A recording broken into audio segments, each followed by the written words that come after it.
Out these windows, close this out, close this out, close this out. Hi everyone, how is this? How's the sound? Does the sound good? Could Are everyone we hear up? okay? Oh, we're up We're now. on. Hi. Yeah. Hello. Hi. How's Hello, it going? everybody. How we doing? Hi everyone. Should I do this little thing that I do on Instagram where I do a little video? I tried to do that before. Oh yeah. Let me tweet it out too. I'll tweet it out right now. Let's take advantage of our all the social media, all that kind of stuff. Yeah. All that kind of stuff. By the way, hi everyone. Welcome to the Katie Halper Show. We've got a great show for you tonight. Not only am I joined by Jack Allison. Hi there. Of Jack AM, the reputable Twitch show, also the co-host of Struggle Session podcast. That's right. Thank you. We'll also be joined by Issan Lakey, who is running for Congress, and by David Dayen. And I'm just right now, Jack and I are going to flex our social media muscles for a bit. I'm going to do a little live thing on the Instagrams. I'm not very Instagram savvy. I go into story. Sorry, guys. But we need the people to know about this. Okay, here we go. All right, story live. Oh, there are titles and fundraisers and everything? Okay. Oh, God, I think I got the wrong link. Okay, there we go. I got the link now. Okay. There we go. I'm just going to say I'm live with Katie Halper. How about that? Hi, guys. That's great. Hi, guys. It's the Katie Halper Show. And we are on the YouTubes. And also, so go to my pinned tweet. You'll find the link. I'm here with Jack Allison. Coming up is Issan Lakey, who's running for Congress for Massachusetts 4th District. Such a good district, 4th. Love it. And what else?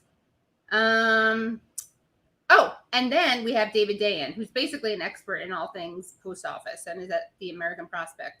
So what's that anti, you know what, if you have an anti, you know what comment, then bring it to the YouTubes, because I don't know what you guys are saying about that person.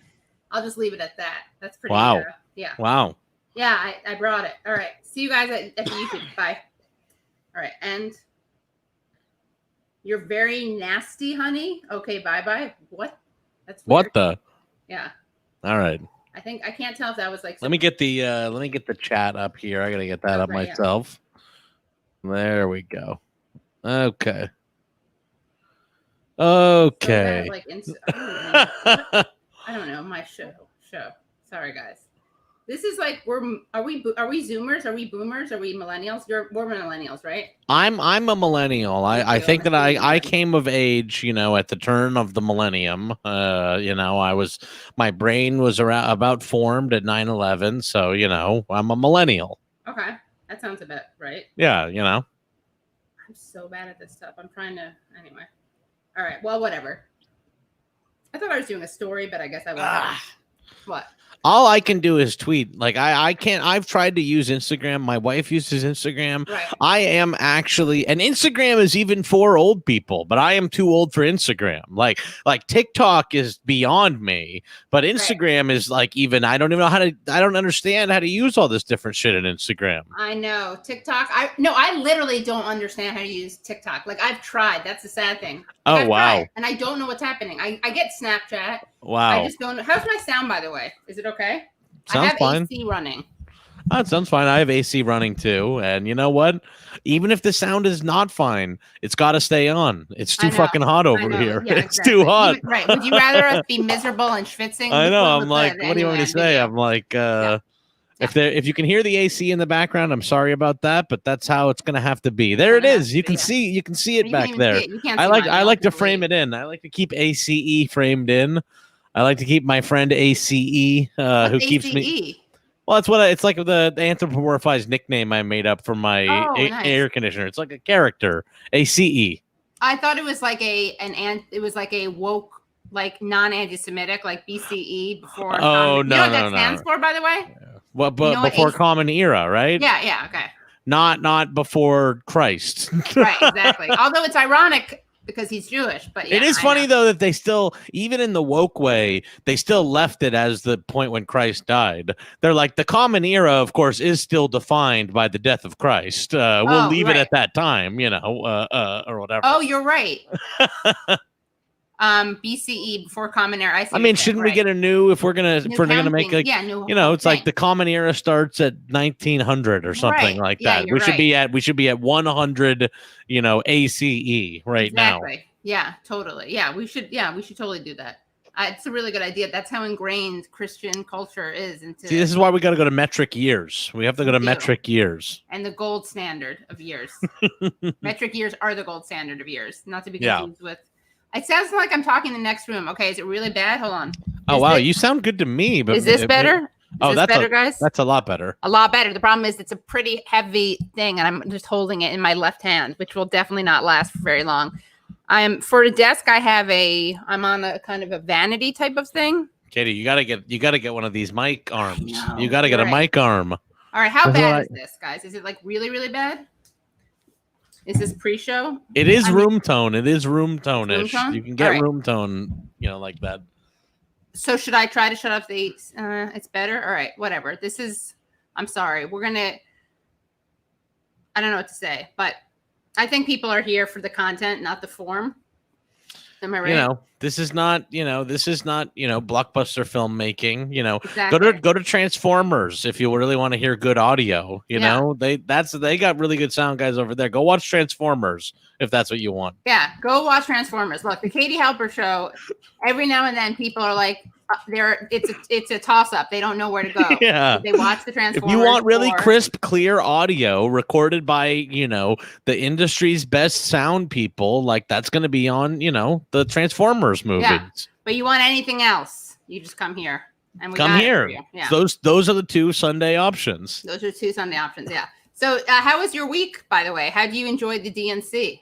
Oh, boy. Well, I watched all of the DNC, which was a big mistake. It really was. I was one of the around 20 million Americans that tuned in to watch the DNC, down something like 25%, overall from 2016's DNC. As much as all the pundits and everybody on TV and everybody said that it was like really well done and all this kind of stuff, I actually thought it was like really dire and awkward and like difficult to watch. I was supposed to be on your show, I think on Thursday, or was it Wednesday? Whatever day Wednesday. It was, my power went out that day, and I drove around in my car and I listened to the DNC on the radio, and it was so much worse. Like, how sometimes like with debates, you'll listen on the radio and you'll be like, that was better on the radio because like you could actually listen to what they were saying. The DNC was like so much more mind numbing as an audio only experience, just like interminable montages, like and just paced so. By the way, Monday on the DNC. Wait, by the way, 1 second, really quickly. I have to do a test because people are complaining that you're much louder than me. Oh, okay. And so no, it's not. It's not. Don't lower the standard. No, none of this bigotry of lowered expectations. Tell me if my voice gets louder like this. Ready? Is this louder? Oh, that's louder. Yeah. Okay. How's that, everyone? It's a little gainy though. There's a little bit more. Yeah, see the peak thing. All right. How's that? I'll shut off the AC maybe sometime soon, but I just can't be quite as close to it as I'd like to unless I have another. I guess I could try to grab something else, but I think it's going to have to be okay. Yeah. Whatever. It's not like Jack and I ever talk over each other. We're very discreet. We have very pre-prepared monologues, and we pass the baton. Well, we're following a very a strict teleprompter. Exactly. Right now. Yeah. Oh, great. They say we sound the same and leave the AC alone. So I didn't know this. So Francesca has her habituation room at this time. What's that? Francesca Fiorentini. Her. She used to be on AJ Plus. Oh, yes, I did. So someone just said that they have to. So what time is Francesca's show? Basically, every show competes because everyone has a podcast or a video show today. So you just have to ask yourself. I am in a non-aggression pact with Jack. What you have to do, if you really are a good streamer, audience member, is get get used to watching 2 tabs at once and like get used to sort of listening and paying attention to 2 things at once. Like train your mind, become better as a podcast and viewer, become better as a streaming viewer, and hone your brain to take in multiple streams. That's what I would say. I'm going to say, actually, who had it first? And if I had who had the show first, me or Francesca? And tell me who had it first, and that will determine my rules. So once you guys tell me, I can make an informed decision. Right. It's always the voters' fault. Anyone have any? No one. Francesca started doing hers. I have no idea. All right. I thought maybe some in the audience will. Well, someone lets me know who started doing their show first. That is when I will reveal my policy on how to deal with that problem. So sorry, you were saying on Monday night. Oh, Monday night, I thought it was just absolutely, like, it was actually kind of schizophrenic, the booking of John Kasich and then Bernie Sanders back to back. Bernie is a very good speaker, obviously, and I always like to see Bernie speak. And obviously, he plays well to me personally, but they had John Kasich go on television and say, Biden is not going to ever go further to the left, like directly before they had Bernie Sanders go on to say that he would be moving to the left. Like this DNC was actually like had some stuff in it that like felt like confusing to me. Some of the booking was confusing to me, just the way that like why you book people on the nights that you book them. Like, why do you put Bernie Sanders and John Kasich back to back with each other? Are you expecting that people are not watching like this entire thing? It was really strange. It was You're really right. strange to me. So wait, is that true that they really were literally back to back? I think it was like maybe with one, like, it was very close. It was like, there was the big Republicans montage and then maybe one thing, and then it was Bernie. So really quickly, I just wanted to clarify something. People are very sweetly responding to my question about who started first, me or Francesca. I don't mean tonight, although I'm thrilled to learn that we were on a couple minutes before Francesca. Yes. I mean, historically, who started doing this slot at this time first? Okay. I just want everyone to know, because people keep saying 8 minutes ago versus 10 minutes ago. And I'm not antagonizing her. I think she'll be okay with this debate. Look, I got to put sunlight on. This is exposure for both of us. But you're right. So we had 5/17/2020.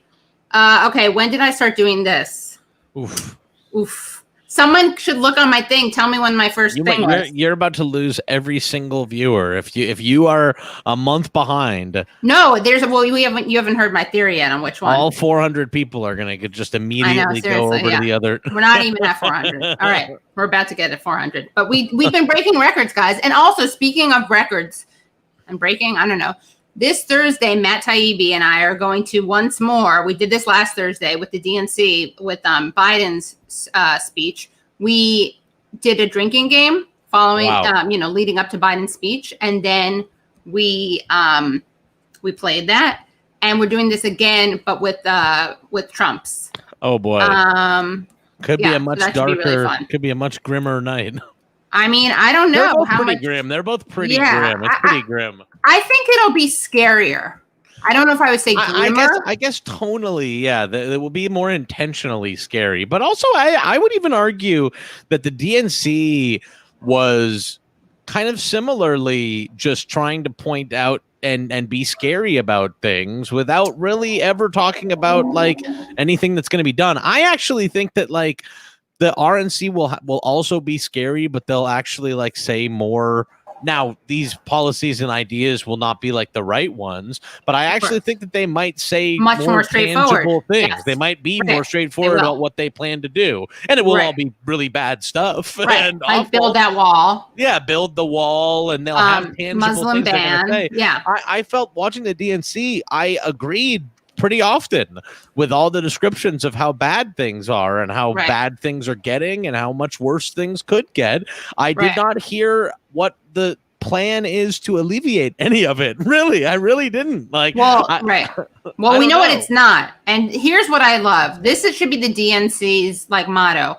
Like, acknowledging structural racism. Yeah. Refusing structural solutions or something. Like, again, not to sound like a broken record, but if you get that COVID affects people of color disproportionately and you do not support Medicare for all, what kind of person are you? Right.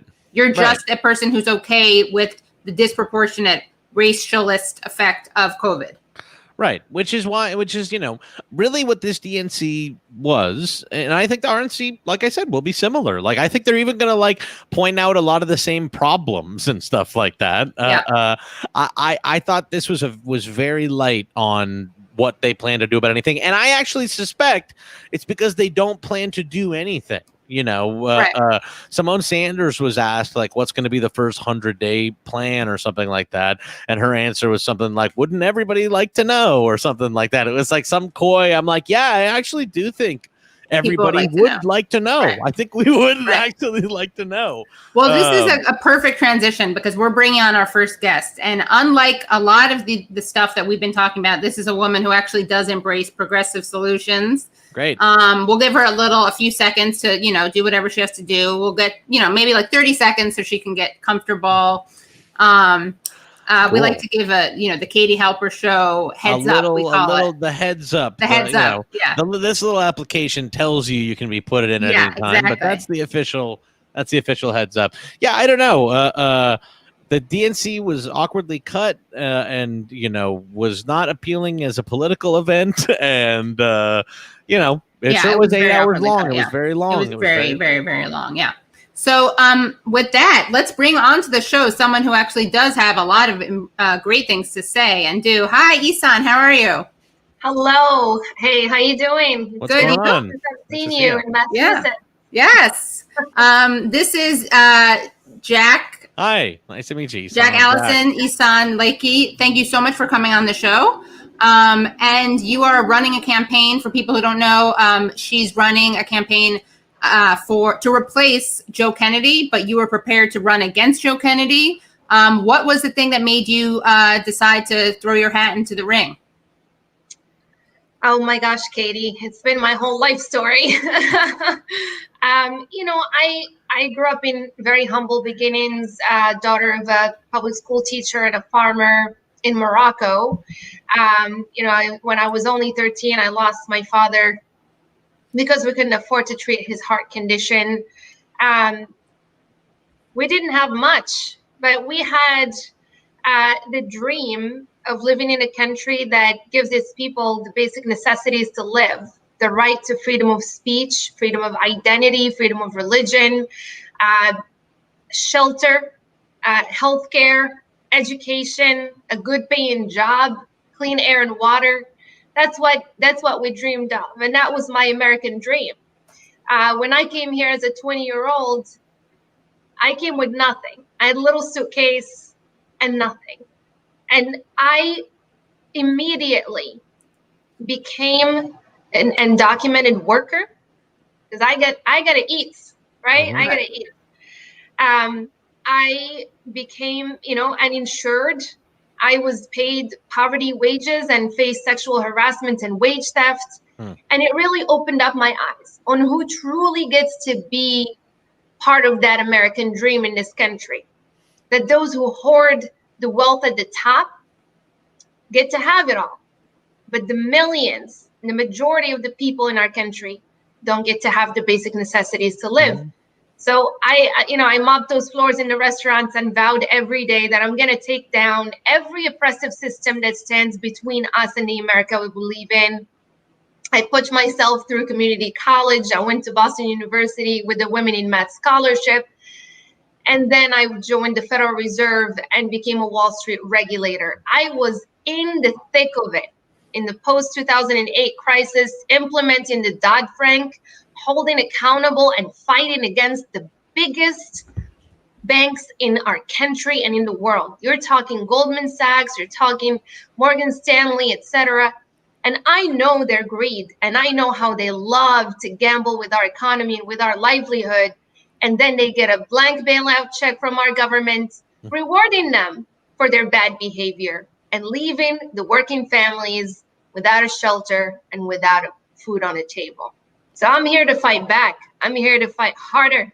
Yeah. And I'm going to Congress to get it done. Awesome. And what was Joe Kennedy doing that left you less than inspired and sufficiently inspired to run? Well, he was taking money from the big banks that I was regulating. He voted to deregulate. He made my job in protecting our economy and serving the American people very hard. When you show up, and I remember my boss used to tell me this, used to tell us, you aren't here for a fancy job. You're here serving the American people. And you have to respect that every day, because you need to have the integrity to do this work, and you cannot have special interests or conflict of interest. And yet, when you look at the people who are making those regulations to hold Wall Street accountable, they're taking money from the same banks and corporations that we're fighting against. So of course, it would take him over 2 years to add his name on Medicare for All. It took him over, I don't know how long, to get him to add his name on the Green New Deal, and then right the next day call it a pie in the sky. I was one of those people who organized 3 months of phone banking in my home with my daughter, with my husband, with my community, to ask him to sign on Medicare for All. But that's not the type of leadership that needs to come out of Massachusetts. We need bold progressives. We need people who can speak truth to power. And we need people who come with the lived experiences, who have tasted the hurt and pain of poverty and the scars that it leaves in our communities and in our lives. Right. Or if not, then they actually at least have to have the empathy and sense of justice that makes them do the right thing, right? Like FDR didn't suffer, but he was able to do those things. And certainly your experience does bring a very unique, like rich experience with it. But Kennedy is like playing, it's almost like a stereotype of what of a political dynasty. And were you relieved were you surprised when you found out that he was running for Senate? I was, yes. I was. I wonder why he did that. I was ready. I was ready for the challenge, and maybe you scared him off. Well, I wouldn't be surprised. I mean, if you were in his position, you have a giant name, you have $4 million cash in your account. Right. Are you gonna fight against an immigrant who's been here for 15 years and is ready to battle you down to the last vote? Would you spend your money on that, or would you say, you know what, I'm on a different trajectory, I'm gonna go for a higher office? Right. Yeah, it's true. Yeah. And he gets to fight another straight white man who's older, which isn't fair, because if you adjust for age inflation, then Kennedy's like even way worse than Markey. He's already worse than Markey, but even worse. Not that we should do that, because obviously Amo Bernie is older and was more progressive than, had nothing to do with the age. But it's just ridiculous to be as young, I guess, as Kennedy is, and not even have the awareness and wherewithal to get on board with Medicare for All until he's like dragged into it. And you are facing a lot of different opponents, right? Lots of people are running. You're, I believe, the only woman of color in the race. Yes. And also, I want to just give you a shout out. I don't know if you're Moroccan. I don't know if how you identify, but I don't know if anyone noticed, for a party that's really, really dedicated to being no wall, no ban, no wall, there were 0 Muslim American, Arab, any of the combination, who were given a main speaking spot at the DNC. Was that an absence you expected, noted, felt, were disappointed by? Was it something? I am still feeling it. Yeah. I'm still feeling it. And, especially in a time where the Muslim community has been attacked by Trump, he said that Muslims hate America. Right. He said that so loudly, and I will never forget that. He said, he enacted the Muslim ban. Right. There is a Muslim ban in our country. Right. Wake up, people. Yes. This is happening. And not having a say to just speak up and represent our community. Our community fought so hard for the Bernie Sanders campaign. I mean, it was historic. how we were, as a collective across the nation. You're talking to people who are fighting for our freedom of religion in our country, right? The fight for Muslim freedom is a fight for everybody's freedom, no matter your religious belief, whether you have it or not. That's a fight for you. Right. And so we need to make sure we have that representation. And of course, right now we have 2 Muslim women in the whole 535 members of Congress. So we need to have more power. We need to grow that bench so we can fight harder. Inshallah. Of course they didn't have, inshallah, yeah, inshallah. Of course they did not have either Tlaib or Omar, which wasn't surprising. Or Abdullah Sayed, who's someone else they could have maybe asked. And there are obviously more people. Obviously, Linda Sarsour, they of course in never in a million years would have. But I almost appreciate their purity. They stuck to their principles of being total sellouts. Like there was no pandering. They chose who to pander to, and you guys just didn't make the cut. So But tell us more about your experience. Also, you talk openly about being a survivor. How has that informed your views and your activism and your choice to do what you're doing now? I would tell you, Katie, a lot of people are survivors. Yeah. I think the statistic is like one in every 4. Yeah. So every time I'm in a room, I keep that in mind. And I talk openly about it because people need to be seen and feel seen. And it's an issue that carries so much shame in our community. And enough is enough, right? Shame has made it impossible for people to heal, impossible for people to fight for policies that represent their needs, right? We need to put an end to throwing things under the rug. And when does that start? It starts since you're a little child. Right? For me, first time I faced it, I was only 3 years old. And I was asked to not say anything because there was a lot at stake. There was a lot at stake. There was food on the table that was going to go away if my father or my brothers ended up in jail from fighting the perpetrator.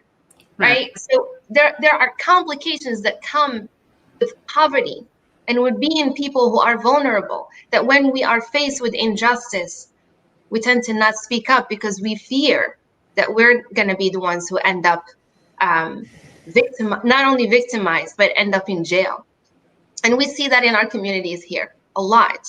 I am a very active survivor. I organize amongst the survivor community, and it's very, very complex to be able to speak with each other without judgment and to be able to mentor each other and at the same time be gentle with each other and with an understanding that, things might be taken in different ways. But the biggest problem that the survivor community faces is healthcare. Because you have to have mental health to be able to heal. Right? You live in PTSD for the rest of your life. And you have to have mental health. And it's one of the most expensive things in the healthcare system right now. And that's why I fight for Medicare for all. That's part of that fight. I'm also a survivor of gun violence. And, I had a gun pointed at my head. And it really puts you again in that life or death situation. That's why, I'm fighting the NRA. We need people who know how to fight the NRA. I fought the biggest banks. I can fight the NRA. There is more to that. There is more to that. I've survived an abortion that was deemed illegal. Yeah, I want that. Yeah. And that almost took my life. And how old were you when that happened? 17. And you were in Morocco or you were here? Yes, I was. In Morocco. Yeah. And but you know what? Yeah. You know what? Right here in the U.S. Right. You could also have that. We'll go through that. Right. Especially the immigrants who are undocumented. Right? Especially the uninsured. That's what they're going through. And so let's face our realities. Let's face our problems. And let's think of people as human beings and move, from that space. Because if you felt it, you aren't going to sell people to the corporate money. I can't do that. I can't do that. But we also have to have policies that bring healing and that bring compassion to our people. And the only way to do that is to send people who have been there. That's why I'm doing this work. And I know it's not easy. And I always, say in this space that I hear you and I feel you, and I apologize if I triggered anybody from talking about these issues. Just know that I am fighting really hard for you and making space for those who haven't been able to speak up. Yeah. Is there anything else you want to share about those things? I don't want to press you and take your time, and we can move on to other things, but the abuse, the gun violence, and the abortion, anything you want to say about how those things happened and what the impact was and how you were able to get out of them? I'll give you a couple of seconds because this is live, so I want to make sure I understand. We can also move on to other things. But as I said, fighting forward is the way to get away from victimizing ourselves or saying that we're victims to these issues, and instead being warriors, not just survivors. Right. That through that pain, we've learned so much. We've learned about our ability to come out of it alive, right? We have a strong ability to come out of it alive. And there are certain things that, in the survivor community, we talk about. We talk about how we are more aware of what's around us, that we see more in people, that we hear more. We're always on the alert, right? We're always are trying to be, is there a danger somewhere and how we can catch it? So, there are physical and mental abilities that we have and we use. Mm-hmm. I think that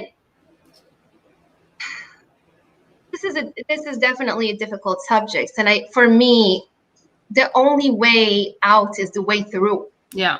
That's why I fight for reproductive justice. And I say justice, not care, not healthcare. I believe that abortion is healthcare and all that stuff, but justice reflects racial justice in it. That we know that our indigenous brothers and sisters, and that our Black brothers and sisters, and that people of color brothers and sisters, that those folks don't have $15,000 to go out of Massachusetts to Colorado to get an abortion, right? They don't have that. That's why we have to talk about reproductive justice. Right. And so the movement for reproductive justice has also been lacking of representation. Yeah. We see that it is more skewed towards white women. Not that, and I'm, not to bash that at all. Yeah. It's great and it's wonderful. But I think that in every movement that we have to have an eye for more inclusivity and for equity, so that we can bring people into the fold and bring their voices in as well. Yeah. And what are your thoughts on Trump? I mean, Trump v. Biden. Obviously, a lot of people are disappointed it's Biden. How do you see the difference? And how do we talk about this in a way that doesn't vote shame or turn into something counterproductive where people feel like they're shamed and badgered? Well, I mean, shaming people is not going to get us anywhere. Right. We need solidarity. Yeah. Mm-hmm. Right? We need solidarity. And to do that, we have to see people eye to eye. We have to be able to come to people where they are and understand. And it's okay if somebody is jaded right now. It's okay if somebody is so upset right now. People have been building the movements for so long, right. And they worked so hard, right? Giving the small dollar donations when they're starving or showing up at the doors. Things have changed, especially with COVID. It worked against us, but we still show up. We show up with compassion. So if somebody is talking to you, you're talking to somebody about the presidency and you're saying, I can't keep Trump in office. I'm a survivor. The Kavanaugh hearing happened and that was the end of it for me.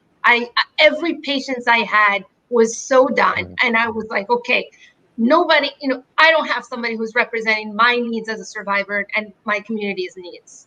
To watch that on television, on public television, to watch Dr. Ford going through what she went through when the survivor community knows that that's what we go through every single time we come out and say, hey, something bad happened, that we're the ones who get questioned, we're the ones who don't get believed, right? To watch that, I don't want to have to go through that again, ever. But we have to understand that we are facing fascism in this country. We are losing our right to free speech. You know, people are organizing for the Black Lives Matter in the streets. And what are they facing? What are they facing, Katie? They're being gassed by our National Guard. So that should be a sign. Enough. Enough is enough. So vote against Trump. And voting against Trump is voting for Biden and Harris. I know it's not something that's going to make everybody happy, but it is what it is. As Michelle Obama said, it is what it is. So let's just coalesce and let's just be in solidarity and send people to Congress who are going to push Biden to do the right thing. Yeah. And what can you just share someone wants to know the specific, I mean, I was going to ask you this anyway, but specific legislative policies that you were backing? I am backing Medicare for all. I voted against that Democratic National Committee platform because it didn't, you know, I'm a Bernie delegate, because it didn't include Medicare for all. I am backing the Green New Deal. I'm backing the Green Homes Guarantee, which is also part of the Green New Deal. I'm backing ending forever wars, cutting the military budget, and giving every person in our country $2,000 a month for the duration of this pandemic and at least 6 months to 1 year after. I'm backing a regulation of Wall Street that is a real deal, where we're going to actually get their corruption out of the way so that we can pass these policies, right? That is what's between us and these policies is Wall Street, the big banks. I've done that. I know how to do it in Congress. I can't wait to bring everything that I've learned as a regulator to help out our brothers and sisters who are serving us in Congress right now. And I'm talking about, you know, Ilhan Omar, who endorsed my campaign. I'm talking about AOC. I'm talking about Rashida. I'm talking about Bowman and many, many more. Yeah. Lots of people are mentioning Tara Reid, who's someone, full disclosure, I, of course, interviewed. And I guess I just wanted to give you a chance to respond to that. I mean, it's a touchy subject, obviously, but I mean, I can say maybe I'll say something first, since I interviewed her, which is that I think, you know, Donald Trump has been accused of assaulting multiple women. I think that Tara Reid was really mistreated. Obviously, I gave her a voice because I thought she wasn't given one. But and I think that the you know, I'm not was not a Biden supporter. I think the DNC is pretty shameful. But I guess I just do want to say that, you know, as a party, it was the treatment of Tara Reid I thought was terrible. I also agree that the treatment of Christine Blasey Ford was terrible, and the way that they coalesced around what's his name? It's like repressed memory. The Supreme Court judge Kavanaugh was also shameful. Yeah. But I think that, like, we need justice for survivors, and, you know, and then there's this other thing where things do get weaponized, and that's a whole other issue. And anyway, it's very complicated, but just want to know if you had any thoughts on that. And then we have a surprise guest, because I thought it'd be really interesting to have you talk to, well, I think a surprise guest. I realized that you and our other guests would have a lot to talk about. David Dayen, the journalist, because of your experience at the Fed, but he maybe got scared off, / a tech issue. But yeah, so I'll give you a chance to respond to all of that.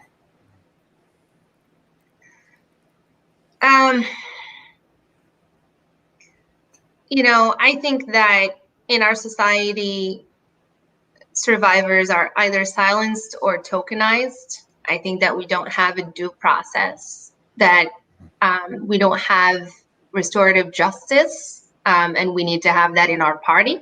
If we're going to claim our Democratic Party, then we have to have processes and procedures and restorative justice to listen to both sides, and look for, you know, look for healing in that process. I think it's not just to just shut somebody up. It's not just. We know that. We've experienced it many times. But we are looking to to our party to be better and to rise above it and to have that dialogue and that open door. And we're looking at the public to also be respectful of the privacy of folks, right? And to stay away from the dirty tweets about it, and to understand that it's a very, very personal subject, and all that we need to do is to stand by survivors and to give them the support that they need. Yeah. And sometimes that's just saying a kind word. That's the support that they need. That we hear you, we're with you in this, and we stand with you. Great. Last word, I wanted to give you a chance to talk to David Dayen. I don't know if you guys know each other's work, but I realize he writes he's a journalist and author, and he has been talking a lot and writing a lot about the post office, but he's a big monopolies guy. So I wanted to give him the chance to talk to you, if that's okay. This is totally a surprise. Is that okay? He's not going to be hostile. Don't worry. This isn't a setup. No, that's fine. Okay. David. We're here for the conversation. Yes, so. David, welcome. Can you hear us? See us, David?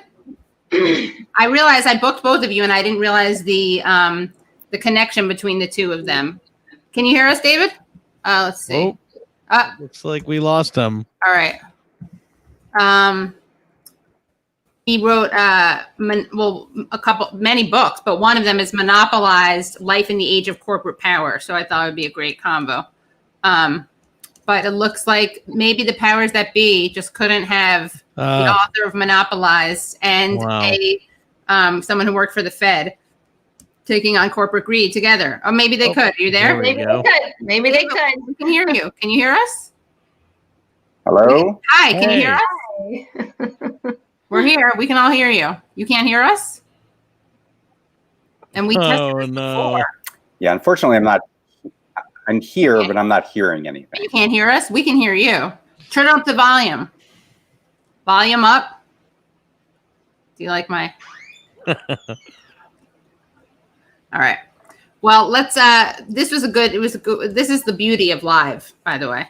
Live for you. Yeah. So I'll walk David through this after, but any final words? Ihssane, sorry. Ihssane. Yeah, no problem. I combined it with Ilhan. Maybe, well, it does rhyme, which is beautiful. Yeah. Maybe David can give me a call. Yeah, I'll send you that up. Yeah. Yeah. By the way, I've been to Meknes, your hometown. No. Yeah. I was in Morocco. I went to Morocco. I took a ferry from Algeciras, as they say in Spain.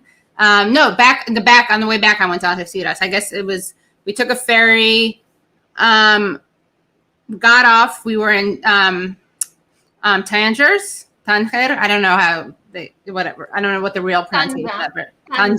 Tanger. And I went to see those caves. And the guy was like, lion's face, lion's head, map of Madagascar. Because it was really cool. There's do you know what I'm talking about? Like, if you look through these caves, there are legit the shapes. It looks like a lion's face profile. And then it does look like a map of Africa with Madagascar.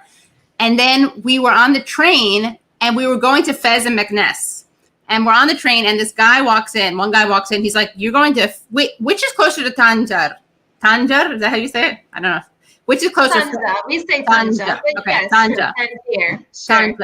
Tanja. Which is closer, Fez or Meknes? To Tanja. Fez. If you're coming from Fez. Okay. Yeah. So we were going to both those places, but this guy came in. He's like, you should don't go there. Go to Asila. Asila or Asila? Asila, yeah. Asila. He's like, it's a great town. We're like, okay, fine. Then he gets out of the car. Then another guy comes in. What are you guys doing? It was me and 2 male friends and 4 of my female friends because we were studying in Spain. It's like, what are you doing? Where are you going? We're like, we're going to, can you hear us now, David? Now? Oh my God. All right. We'll have to. A little better. I turned better. off some of my other browsers. So okay. I'm trying. All right. So then they're like, I'm just wrapping up a quick Morocco story, which you're of course free to add to if you have your own Moroccan journey stories. And the second guy comes in, he's like, go to Asila. It's so much better. And we're like, well, 2 people in a row have told us. I guess we should go. So then, and by the way, the second guy is wearing, I don't remember, but a Calvin Hobbes t-shirt that was very funny. Anyway, so he goes, let's make like a baby and head out, which should have been a warning. But we did, and it was actually amazing. It was a total scam, but it was a great experience. His mom, basically, he brought us to his mom's house, and we stayed there for a couple of nights, and it was great. It was like it was like a hotel, but without the upfront awareness or agreement. It was a great experience. So we stayed with this guy. His family had amazing food. He had a niece named Nada, which is funny because in Spanish that means nothing. But I don't know what it means in Arabic. Nada means mist. Oh, mist. Okay. I remember it meant something pretty. Yeah. And it was really fun. Great food. And then we went to Fez McNess. And then I couldn't go to the rest of it. But my friends traveled further. I had to go back to Madrid. And I got really sick. This is amazing. Everyone in Spain, because the Spanish can be a little provincial, even in Madrid, it's a thing. Everyone was like, be careful, Morocco. Like, they're going to attack you and you're going to get sick. Don't eat any of the food. I was like, okay, whatever. I was careful, like as I always am traveling. The people were very, very nice. I never felt threatened, which goes against much of Spanish culture right now to say. But, and then on the way back, I had in Algeciras, which is like Al Jazeera, the Dawn, right? That's a town in Spain. I had shrimp, and I was so sick on the train from these Spanish shrimp, which my Spanish friends were, of course, in denial over. But yeah, it was the Spanish shrimp. Anyway, very, very terrible experience on the train, but had nothing to do with Morocco. It was all Spanish, all Spaniards, all the doing of Spaniards. Anyway, it was a great trip. And I would love to go back there. So, but yes, thank you so much for coming. Anything else you want to make sure people know about, or how they can support you? Or I'm fascinated by your Morocco story, that you've been to the town where I was born and raised, and I'm just so fascinated. You know, it's just such a small world. Yeah. You know,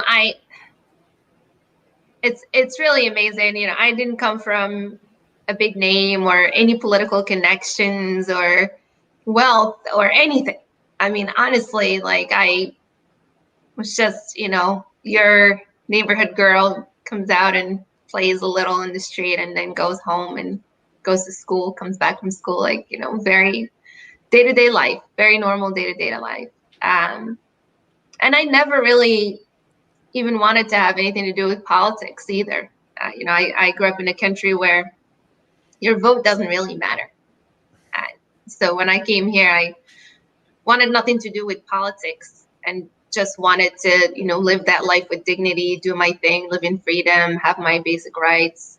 But there's just this fire about this country that just tickles in my heart. There's just like, if you can't get it here, there's no other place.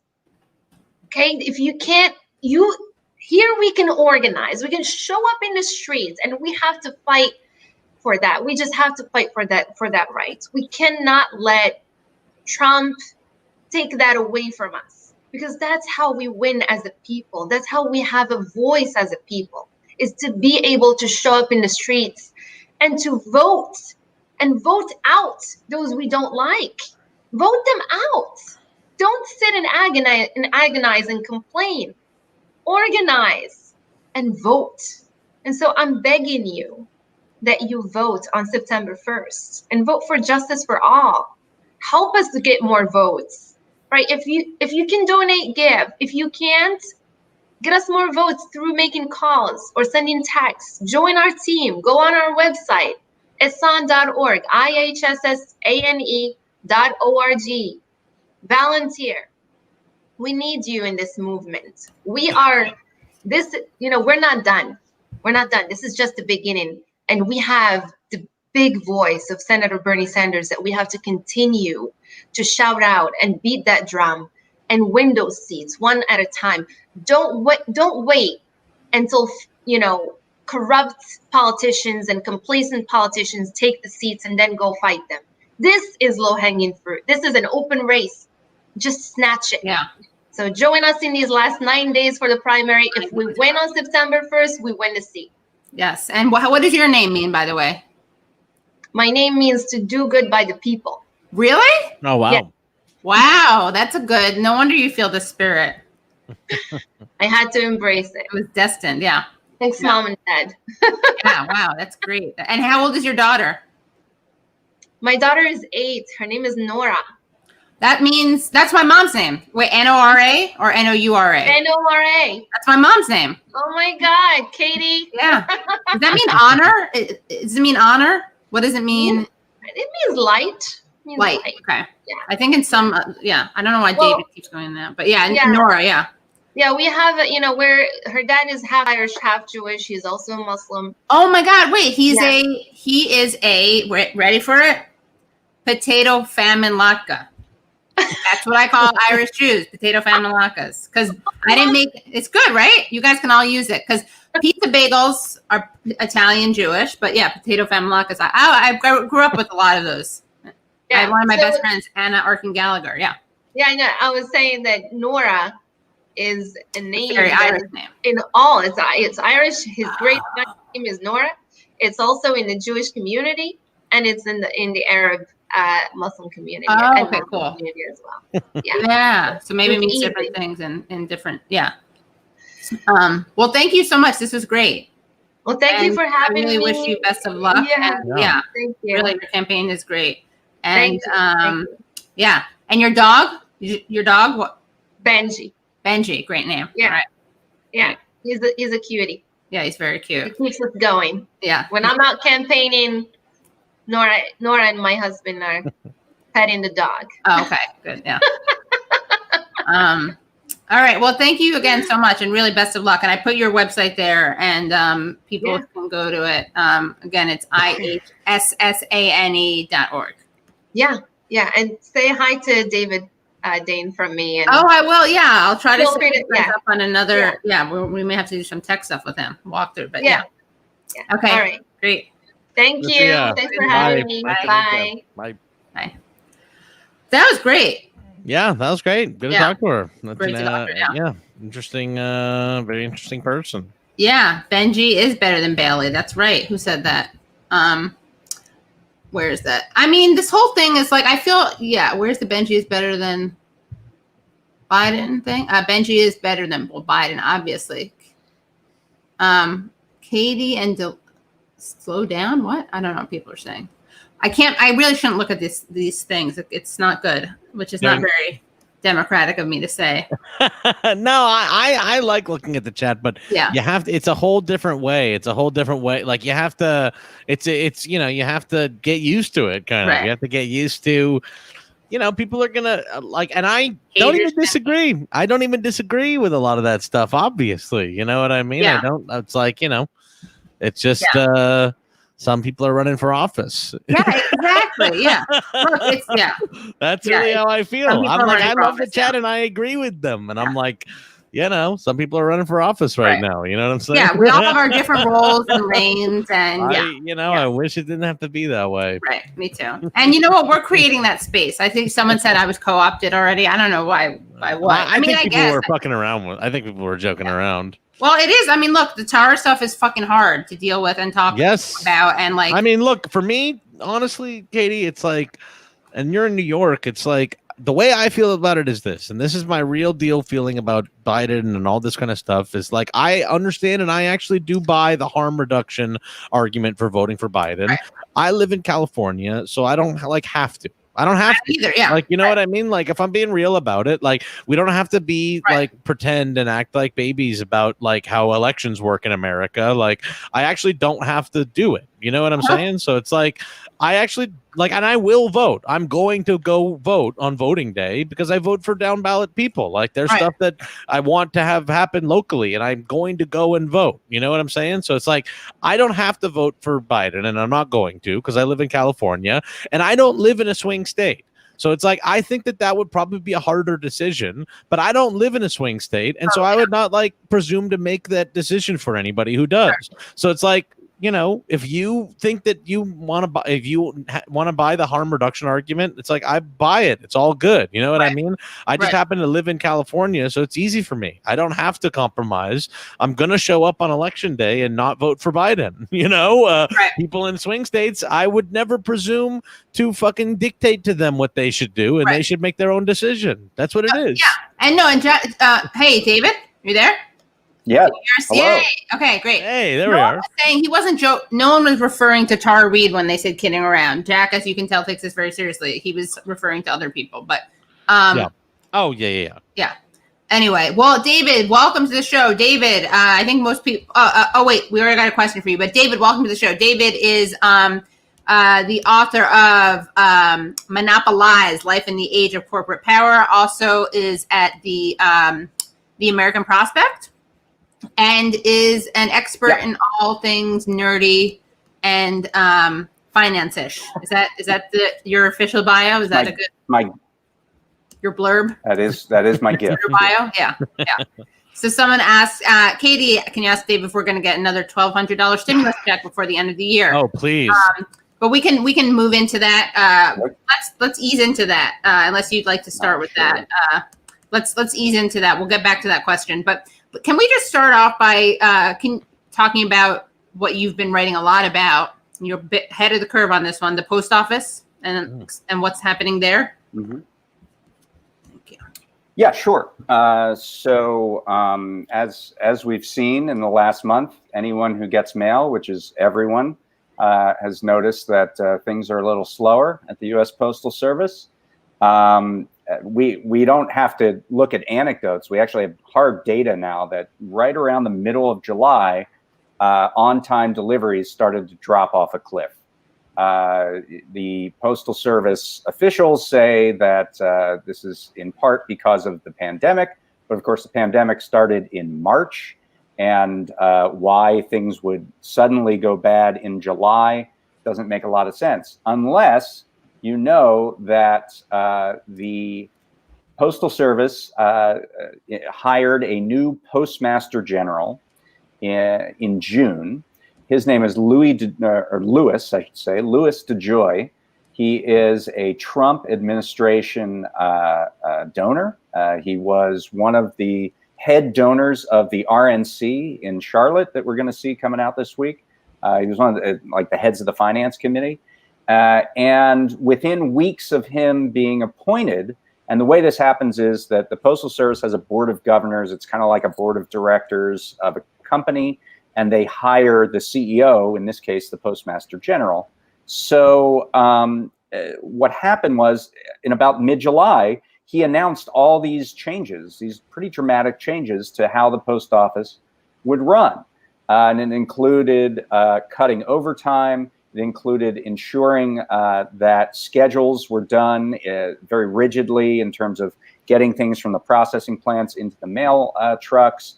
It meant that postal workers couldn't go back for more mail, see if more mail that is on their route had accumulated before they go out. So the effect of all this has been a lot of mail has been left behind on a daily basis. And that piles up and piles up and piles up. And so people are telling anecdotal stories about, waiting 2 weeks for a package rather than 3 days for a priority package, or waiting weeks for medicine, a lot of which goes through the mail. About 1.2 billion prescriptions a year go through the mail, or waiting a long time to get rent checks over to their landlord. I mean, there are a lot of implications to slow down of the mail on a deliberate and kind of haphazard basis.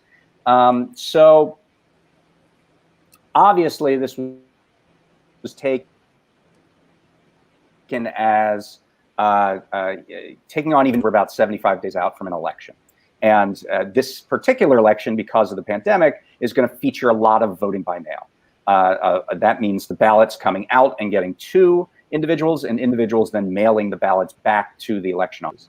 And in addition to this slowdown, there were letters that went out the end of July from the Postal Service to the states saying, you better pay more, you better pay first-class postage if you want this stuff to get out on time.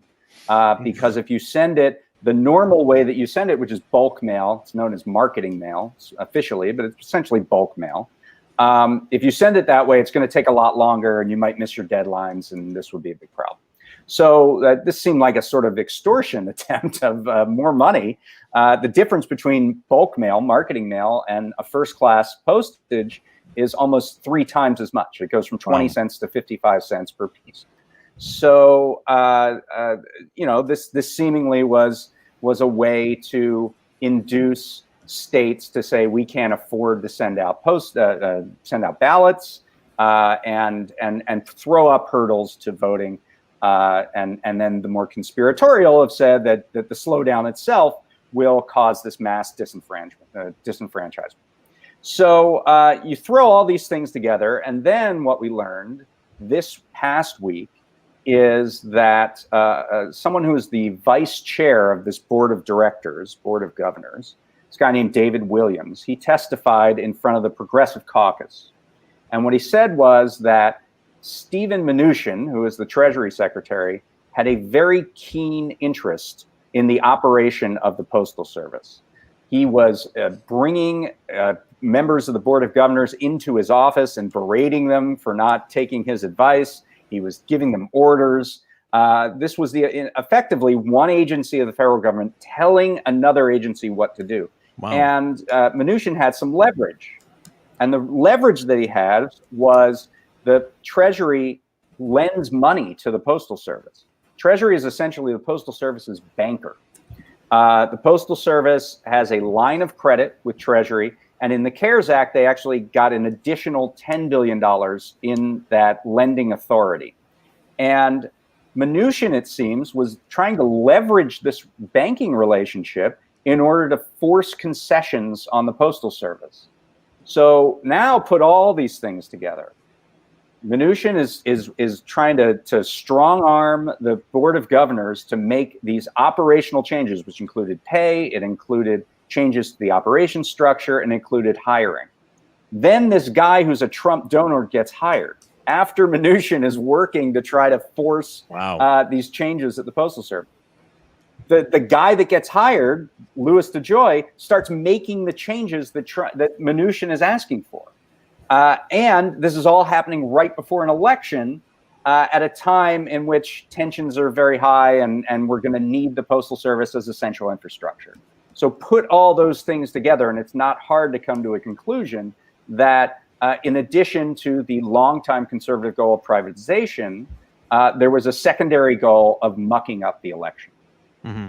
So that's about it. And so I think that, the thing that worries me about this, and I've been following all this, is anyone going to do anything about this? Because it seems like this is probably going to be because it seems like it's a plan that could work. And it seems like it's a plan that a lot of people are noticing and talking about. But I don't know that anyone's going to do anything. Is anyone going to do anything?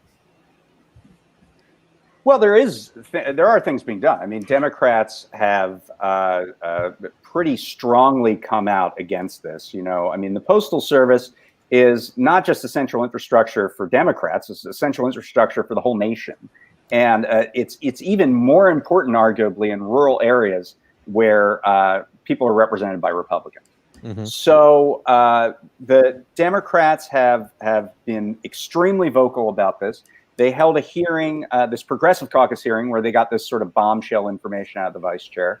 The House Oversight Committee is holding a hearing with DeJoy and the chair of the Board of Governors tomorrow morning. Friday, there was a hearing with DeJoy in the Senate where Democrats confronted him with all this information.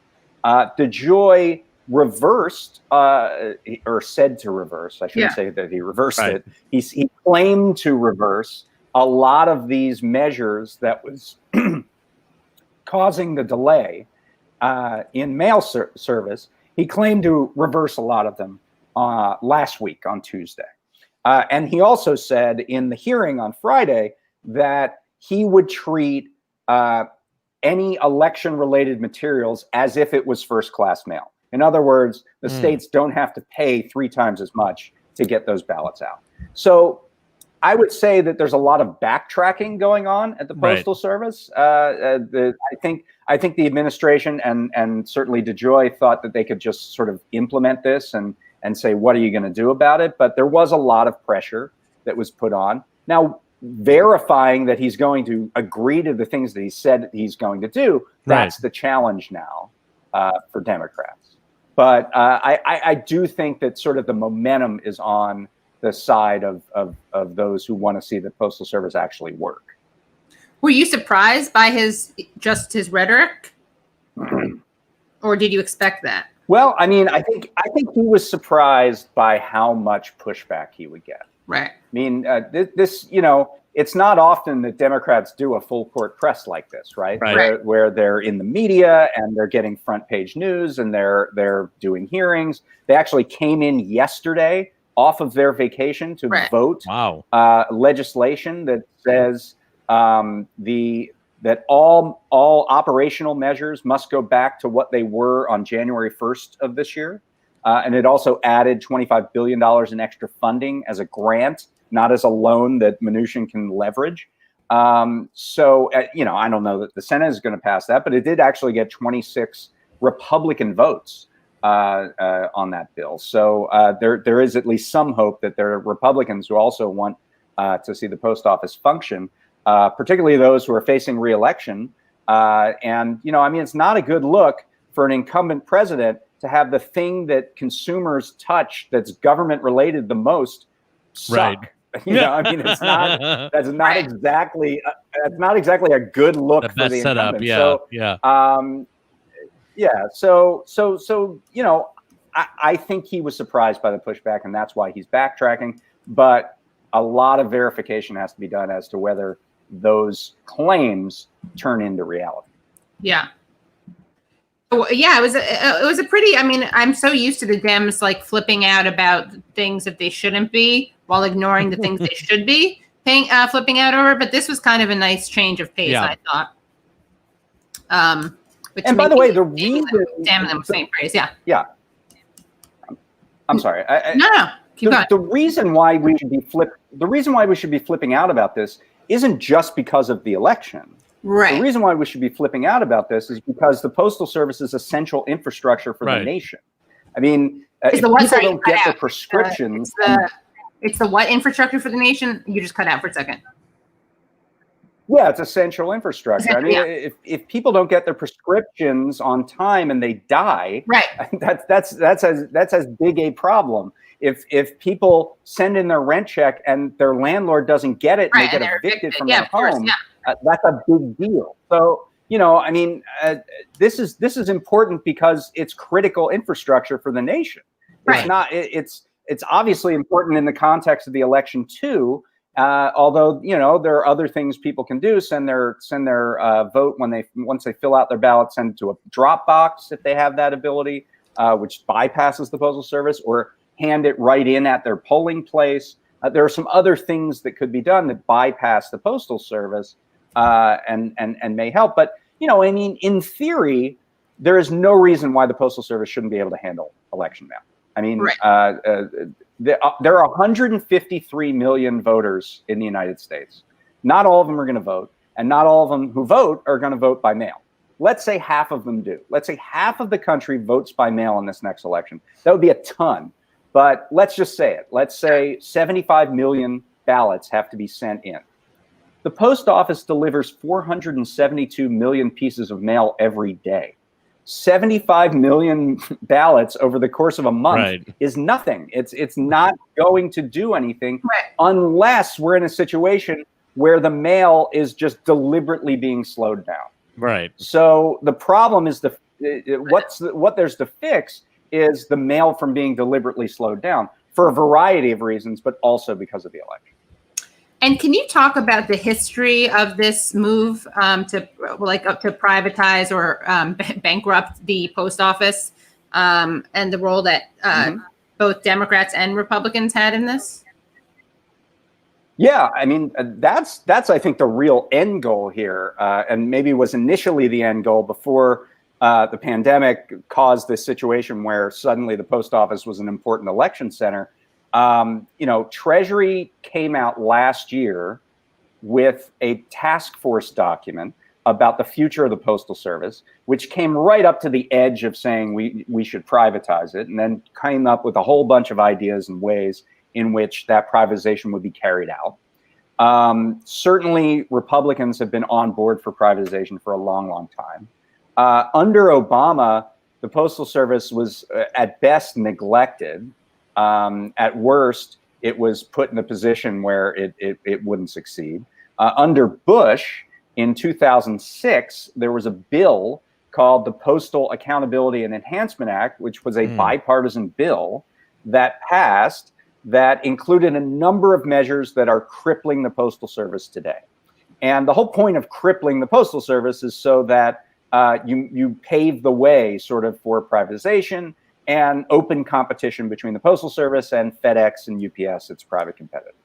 So what happened in that 2006 bill? Well, one of the things that gets talked about a lot is that it forced the Postal Service to pre-fund retirement and retiree healthcare benefits decades into the future, and it had to do all that pre-funding in 10 years. So it had to collect all this money for people who were not, yet with the Postal Service, people who were not yet born, to fund their retirement and their healthcare. Postal Service workers get these retiree health benefits that aren't Medicare. If Postal Service was integrated with Medicare, that would save it billions of dollars a year. The other thing that bill did was it said, your Postal Service, you're not allowed to raise rates above the rate of inflation, and you're not allowed to go into new business lines. So that foreclosed this idea of, maybe you want the Postal Service to take on the functions of email and be a broadband provider. Well, you can't do that because of the 2006 law. Maybe you want the Postal Service to become a banking center, as it was from 1911 to 1967. Right. You could do a little bit of that because there's some current banking services like money orders at the post office, but you couldn't do all of it because of the 2006 law. So it at once put more financial obligations on the Postal Service while also stopping it from gaining new revenues.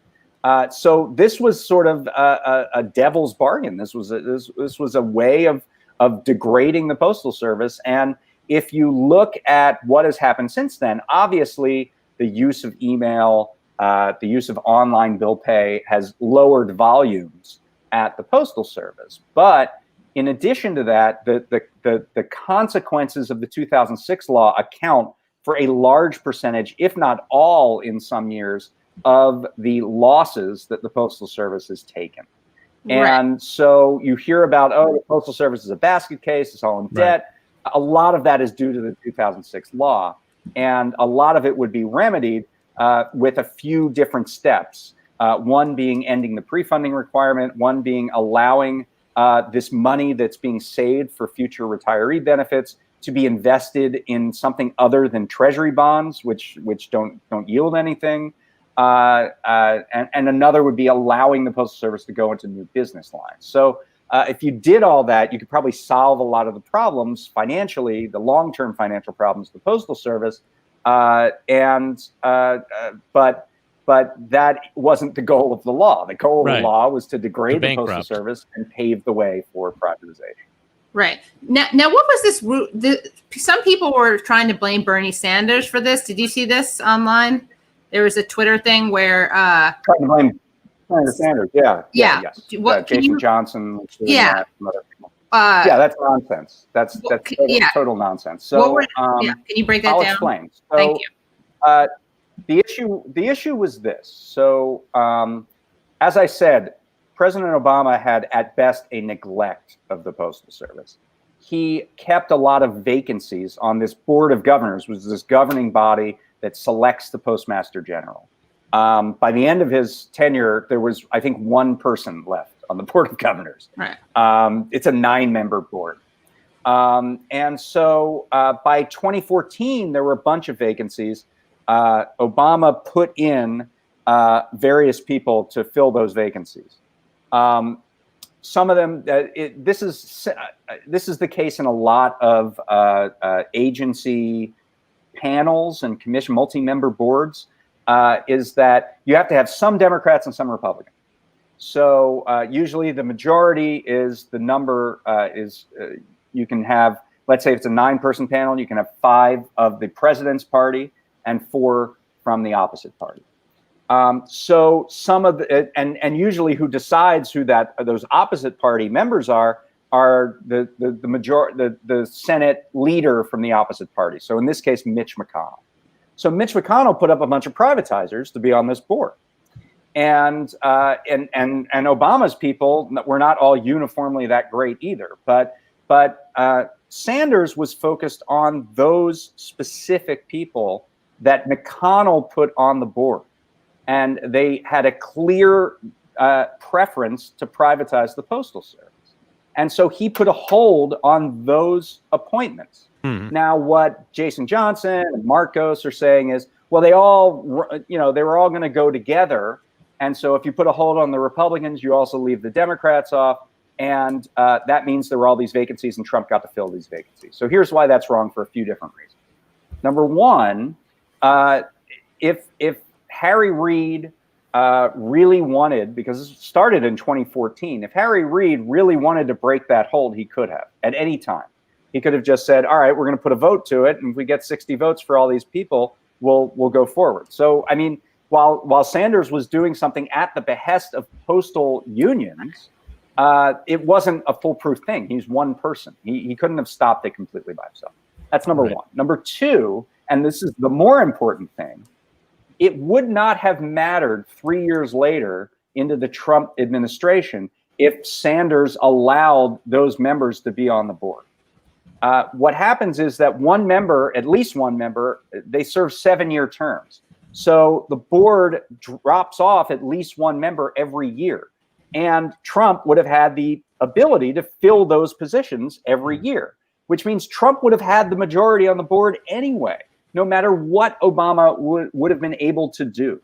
And, you know, because McConnell has been in charge of the Senate the entire time that Trump was elected, you know, McConnell would have been able, with a 50-vote majority, which is what's needed for presidential appointments right now, would have been able to fill those seats. So there is no world in which Sanders allows Obama to get his members on the board, even though that's not even the right construction in and of itself. But let's say Sanders didn't do this hold. Even if Sanders didn't do this hold, Trump would have had a majority on the Postal Service Board of Governors, who would have chosen Louis DeJoy as the Postmaster General. So the whole thing is not worth talking about. It's like it's almost like, which is why I just talked about it for 10 minutes. Well, you have to. I mean, there is always that line, right? You like, do you give something more attention, but enough people? And the truth is, you're an expert on this, so it's worth having you explain this, so that, you know, when I say something like that, A, I have no idea. I'm like trying to piece it together. And B, I'm obviously a bit of a fan of Sanders, so, you know, it doesn't have quite the veritas as when you, or like Matt Stoller, or Zephyr Teachout, or other, you know, nerds of this sort say it. What else? There's so much I can ask you about, but what do you think kind of the most, is the media getting this, the post office story right? I guess as someone who talks a lot about media, disastrous media coverage, I've been surprised by, it's been less egregious than a lot of other stories. Which I think they're getting some of it right. Yeah. What are the big things that they're messing up, I guess? Or not getting, or yeah. I mean, I think there have been some instances where the media has been a little more alarmist about this than necessary, and it actually hurts the argument that there's really something bad going on at the Postal Service. So, you know, for example, there was the display of a bunch of post office boxes being shipped out of Portland, I guess, or another city. And what that was a normal course of refurbishment and return to the streets. There was another shot of a post office box being locked in Burbank or something, that I think some Twitter user put up. Right. It turned out that was a 3-year-old picture. Yeah. So, those operational things I'm not super concerned about. What I'm concerned about, it's really a manpower situation. And actually what this shows is how the normal course of business management is not appropriate for a government service, especially a universal government service like the post office. So DeJoy comes in, he's like, oh, we have this debt, we have this, we gotta make our budget. And so we're going to get rid of overtime. Overtime's a big cost center for us, so we're going to get rid of that. And we're going to put this on a rigid schedule and save time and save fuel costs, and we're going to run a real tight ship. Well, when this is the only way that you can get something into a mailbox, if you have something that causes a major delay in service, that's going to have a huge impact. A Democratic senator asked DeJoy at the hearing on Friday, did you do any analysis of the effect this would have on seniors, or the effect this would have on renters, or the effect this would have on veterans, because the VA gets about 80%, I think, of VA prescriptions go through the mail. And he said no, he did not do any kind of analysis of that. And all he cared about was the bottom line. And if you're cutting, the other point of this is, if you're cutting overtime, and the effect of cutting overtime is you can't perform the function of the Postal Service, then you don't have enough employees. Right. And at no point did they say, let's hire some more employees so we don't have to pay more overtime. That would save money, and it would also mean that you would actually have enough employees to handle the job. But that that was not the way that this went. It was just, let's cut costs. So it's similar to like a private equity situation, right? Oh, yeah. You come in, the postal office has a lot of debt, and so you handle that by cutting labor costs to the bone. And that works when you're at Olive Garden and maybe the food is a little worse, but it doesn't work when you're the Postal Service and you're the only ones delivering to every mailbox in America. And right. So this was a classic example of this lie that private enterprise does everything better than the public sector. This actually demonstrated that to a great degree. Yeah, who actually did a good video on this was, I think I told you about this, Jack, was Seth Meyers. Oh yeah, I think he did a pretty good explainer on it. And he showed the footage of Bush, passing this, and then he explained a lot. Yeah. I guess I'm so excited about Dems being really upset about something that I think is generally bad, as opposed to them being like up in arms about something that I think is just ridiculous, like a tweet by Trump, or wanting him to go fight a war with Putin or whatever. What did you think of the DNC? You had an article about one of the speakers at the DNC, a Google executive, wasn't it? Did I? Oh, right. Yeah. Right. I think I heard it. I think I eventually got it. You're talking about Susan Molinari? Yes. Yeah. The Republican who. Yeah. Okay. So that was the number of Republicans who were at the DNC, but yeah, she's one of them. Yeah. Yeah, I mean, you got to specify which Republican. Right? You also have to specify which Google executive. You also have to specify. Right. I think there were two. Susan Molinari wasn't an executive. She was Google's top lobbyist in Washington for 6 years, and she hasn't been a member of Congress for 23 years. She delivered the keynote address at the Republican National Convention of 1996.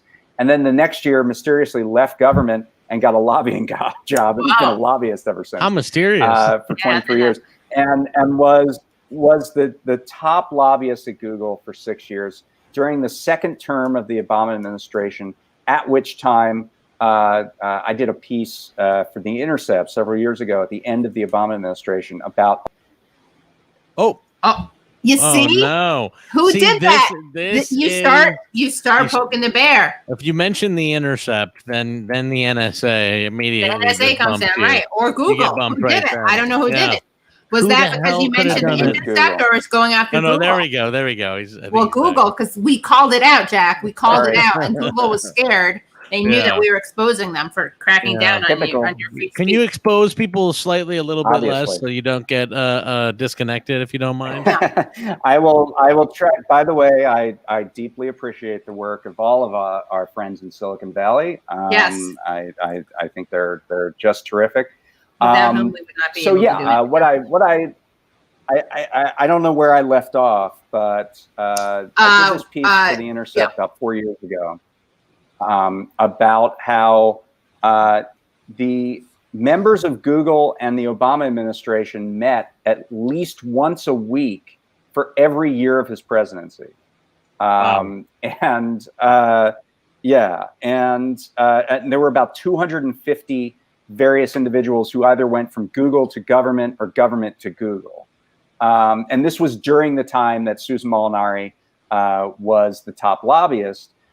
She was also in Anne-Marie Slaughter's office when at New America, when the press release came down from Barry Lynn and Matt Stoller's shop at New America, condemning Google for various activities in Europe. And she's the one that complained and got them kicked out of New America. So that was Susan Molinari. Which made Anne-Marie Slaughter's signature, which made Anne-Marie Slaughter signing that free speech letter all the richer. Yeah. Right, exactly. So long history here, and then she shows up. She didn't show up for very long, but she did show up at the. It's part of the Republican little montage right there. Yeah. Exactly. Before John Kasich. Yeah. Who is just? Have you written about him at all? By the way, John Kasich, because he's receiving such a. I don't know if you've ever. I don't know if he's particularly bad on the issues that you write about. I guess he's just run of the mill. I mean, what we know is that he's. Yeah, I mean, we know he's terrible on choice. Yeah. We know that he wasn't particularly good on unions. He's a bit of a union buster. Yeah. He tried to do the same thing in Ohio that Scott Walker did in Wisconsin, banning collective bargaining rights for public employees. The difference is that there was a ballot measure in Ohio that crushed what Kasich wanted to do, whereas they didn't have that opportunity in Wisconsin. Instead, they tried to recall Walker and lost. So, but they were on the same track essentially of this mass union busting. So yeah, not the profile of someone usually who would be welcomed by Democrats. Right. There was actually a really maybe it is. I don't know. Well, yeah, exactly. Right. You can get him to the front of the line.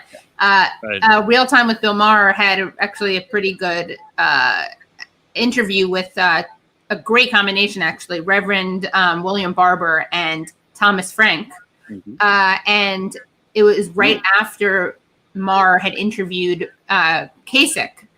And so Barber, who's very diplomatic, he doesn't even like to be identified with the left versus right, although it's obvious where he's coming from. But I think it's good for strategic reasons. Anyway, but he said something about like John Kasich and how terrible he was. And it was interesting to see this guy say that. And right after Kasich had come on the show. And what do you think of the Democrats, the state of the Democratic Party? I mean, what do you think of the DNC? Like, where are you in terms of what needs to happen? I mean, the suggestive title, the rhetorical question that I asked, the leading rhetorical question for this chat, whether they were a hopeless dumpster fire. Right. It's something, I mean, to be, I feel a little bit, but what's your take on that issue, I guess? Because you're someone who's very hard on the Democrats, I guess. I am harder than Democrats. I think properly so in many cases. Yeah, of course. I think that I think Trump is while I think that Republicans are a unique threat, I think Trump is a good strain of that, and he does need to be removed. I think that one thing that's interesting is that just me personally, I have found getting a lot more feedback from the Biden administration than I ever did from our Biden campaign than I ever did from Hillary Clinton. They seem to actually care a little bit more about the left and about progressives and about criticism. So that's sort of on a personal level. You mean like you? I think when you write something or you tweet something, if I reach out to them, they'll actually respond. Yeah, that's what I mean. So like last week, there was this thing about Ted Kaufman had this thing in the Wall Street Journal about how, we're going to have such a deficit, and I don't know if we're going to be able to do anything in the first year. Yeah. And I immediately reached out to them about that, and they got back to me, and they said, well, here's what we meant, and they tried to clean it up. So that's a little thing, but it does show they're listening a little bit. I think that but it's kind of like DeJoy listening too, right? It's like a lot of people are kind of relating this to 2000. Right. I think a lot of people are relating it to 2008. And, Obama was given a lot more latitude by the left, but by the time when he got in, he started doing things that certainly were not entirely in a progressive direction, particularly in economics context. And he essentially told the left to go shut up and sit down. I think 12 years later, we have a progressive movement that is a lot, it's bigger. It has a lot more footholds within Congress. It has people who are willing to buck the system. There's no way that Jamal Bowman is going to just sort of sit down and vote for whatever Pelosi tells him to. That's part of Biden's agenda. I mean, and there are half a dozen to a dozen people like that in the House. So that's a different situation. I think the outside groups are ready to pressure Biden. I think there's an understanding that personnel is very important, that who Biden selects for these key positions, not just vice president, but the Treasury, Attorney General, even smaller agencies, is very important. So I think there's a preparation on the left that didn't exist under Obama, where they just sort of let him do whatever he was going to do. And so that leaves me a little bit more hopeful that there will be sort of a unified front on a lot of these issues, and an ability to pressure Biden. Now, Biden, I think, is someone who's always sort of positioned himself in the center of the party, wherever that center has been. It's interesting. I've gone back. I did a feature on Biden where the story was titled "Dr. Jekyll or Mr. Biden." Like, what Biden are we going to get? Right. And when I went back and I looked at what he ran on in 1972, when McGovern was the presidential candidate, he ran a pretty left campaign. He ran on getting troops out of Vietnam, ground troops.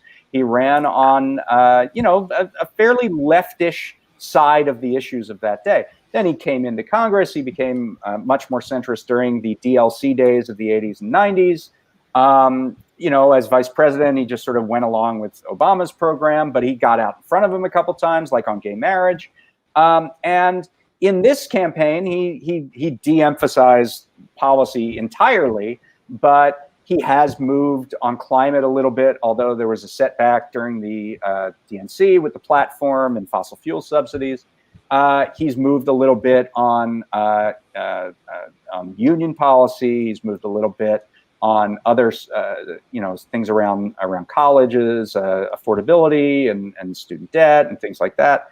So he has shown a certain capacity to move, certainly not entirely, right? I mean, healthcare is certainly a brick wall.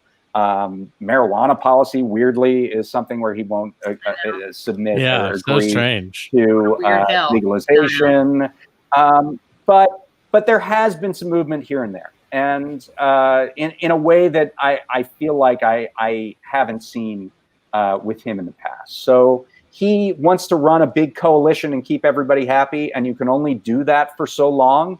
Eventually, you have to make choices, and I suspect he won't make that every choice will not be met with satisfaction by you and I. But I think the alternative of the second term of Trump is really frightening. And I think that, to the extent that the left can get a foothold and that's going to be done under a Biden administration rather than the Trump administration. Yeah. Yeah. I also do think that there was so much racism. Now, of course, Kamala is the vice president, as everyone knows, but there was so much racism thrown at Obama. I mean, this is what I'm hopeful about. So if people will allow me 5 minutes of atypical optimism. The things that I'm hopeful about is the combination of the fact that there was no Bernie Warren, depending on your politics, but there certainly was none of that before Obama. Like, it wasn't like there was a big struggle within the Democratic Party between a more leftist faction and Obama. And then Obama came in and had to, pander to or ignore or whatever, concede to. And we do have that this time. And the other thing is that I, as someone who spent a lot of time, I think, engaged in like blogging about racist attacks on Obama, like, it's great in some ways that Biden is a straight white man, because no one's going to be able to pretend that any of the criticism, first of all, there's no one on the right is going to come at him for those issues. And then when the left is coming at him, there's nothing that we can't, there won't be any like stifling of that in the name of solidarity. It's not going to be anti-Black racism to criticize Biden. Although I really am afraid they're going to try to like have Kamala as front and center in front of everything, so that they can just accuse anyone critical of any policy as being sexist or racist. But yeah, I mean, I also don't think. Yeah, I think that analysis is pretty good. Yeah, I agree with you. I mean, Bernie was around in 2008, but he did not have the platform that he does right now. He did not have the army behind him that he does right now, and that's going to be important, especially if he puts it to use in ensuring that Biden lives up to some of the promises that Bernie mentioned in his DNC speech. Yeah, whether it's $15 minimum wage or the labor policy or whatever. There's a pretty set list. I mean, we did a list based on the Biden-Sanders Unity Task Force, and we looked at all of the things in that task force and the recommendations that have nothing to do with passing a new law. Because a lot of the things in there can be done by executive order or executive action based on existing law. And we found 277 of them that you could do that Biden could just do on his own, unilaterally. And so we have that roadmap. Is that the American Prospect? The left broadly has a roadmap of what they want to do in a way that they didn't in 2008. We had a financial crisis. There wasn't really a plan on the left on exactly, there was sort of these inchoate shouts of nationalization of the banking sector, but there wasn't really a set plan. Now, we know what the plan is. We know what the economic plan is beyond just dealing with the coronavirus, but afterwards, what that economic plan is to ensure reduce inequality, ensure better opportunity and better outcomes for everybody. So, I feel a little better going in because I feel like I have a roadmap, a way to hold Biden to these promises and hold them generally accountable. And where was that something you did at the Prospect? I'm looking for. I can put the link in the chat. Okay, great. Yeah, I'll put the link in the chat. Great. Mm-hmm. Awesome. Anything else that you want to make sure we talk about? One of the best things, the scariest things about your book, monopolizes the prison monopoly, which is just one of the worst industries that you cover, I guess, would be the prisons, which is something that's obviously more and more in the news. But are you working on a new book, or what was the most I just got the last I just got the last one done. I mean, when did it come out? Okay. That's not very much like hustle culture of you, though. Shouldn't you be hustling a little bit? We're just joshing with you, yeah. It came out. Did you drop me? No. There's just a delay. It came out a month ago. Oh, okay. I didn't realize it was that recent.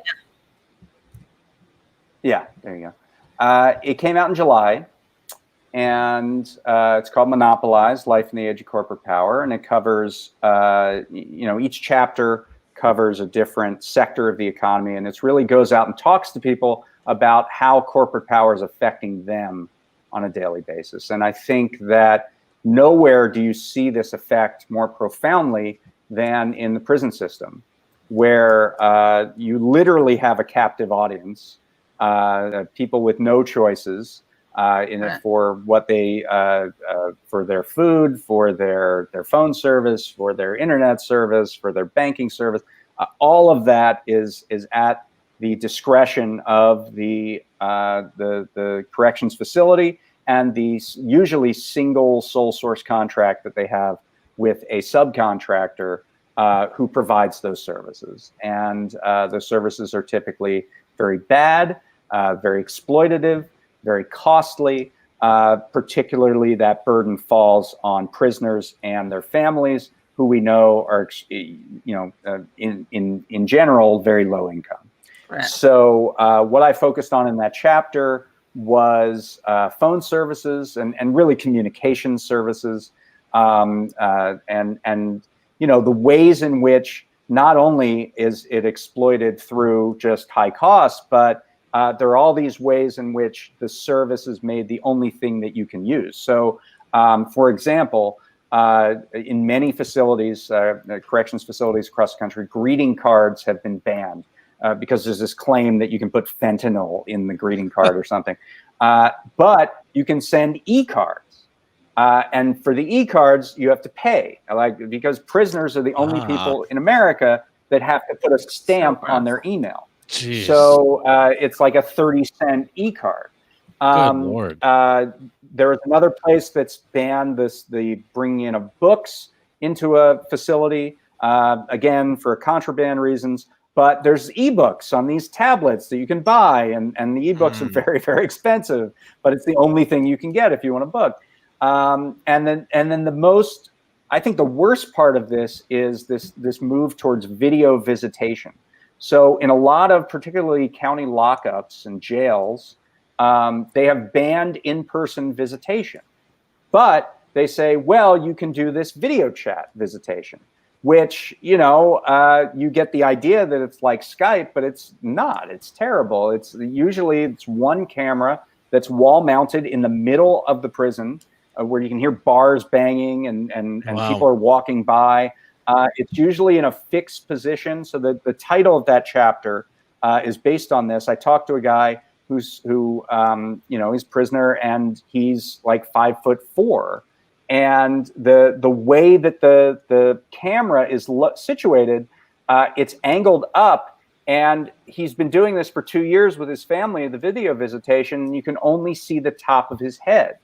So the chapter is called "Monopolies," or why this family has only seen their loved one's top of their head for the last 2 years.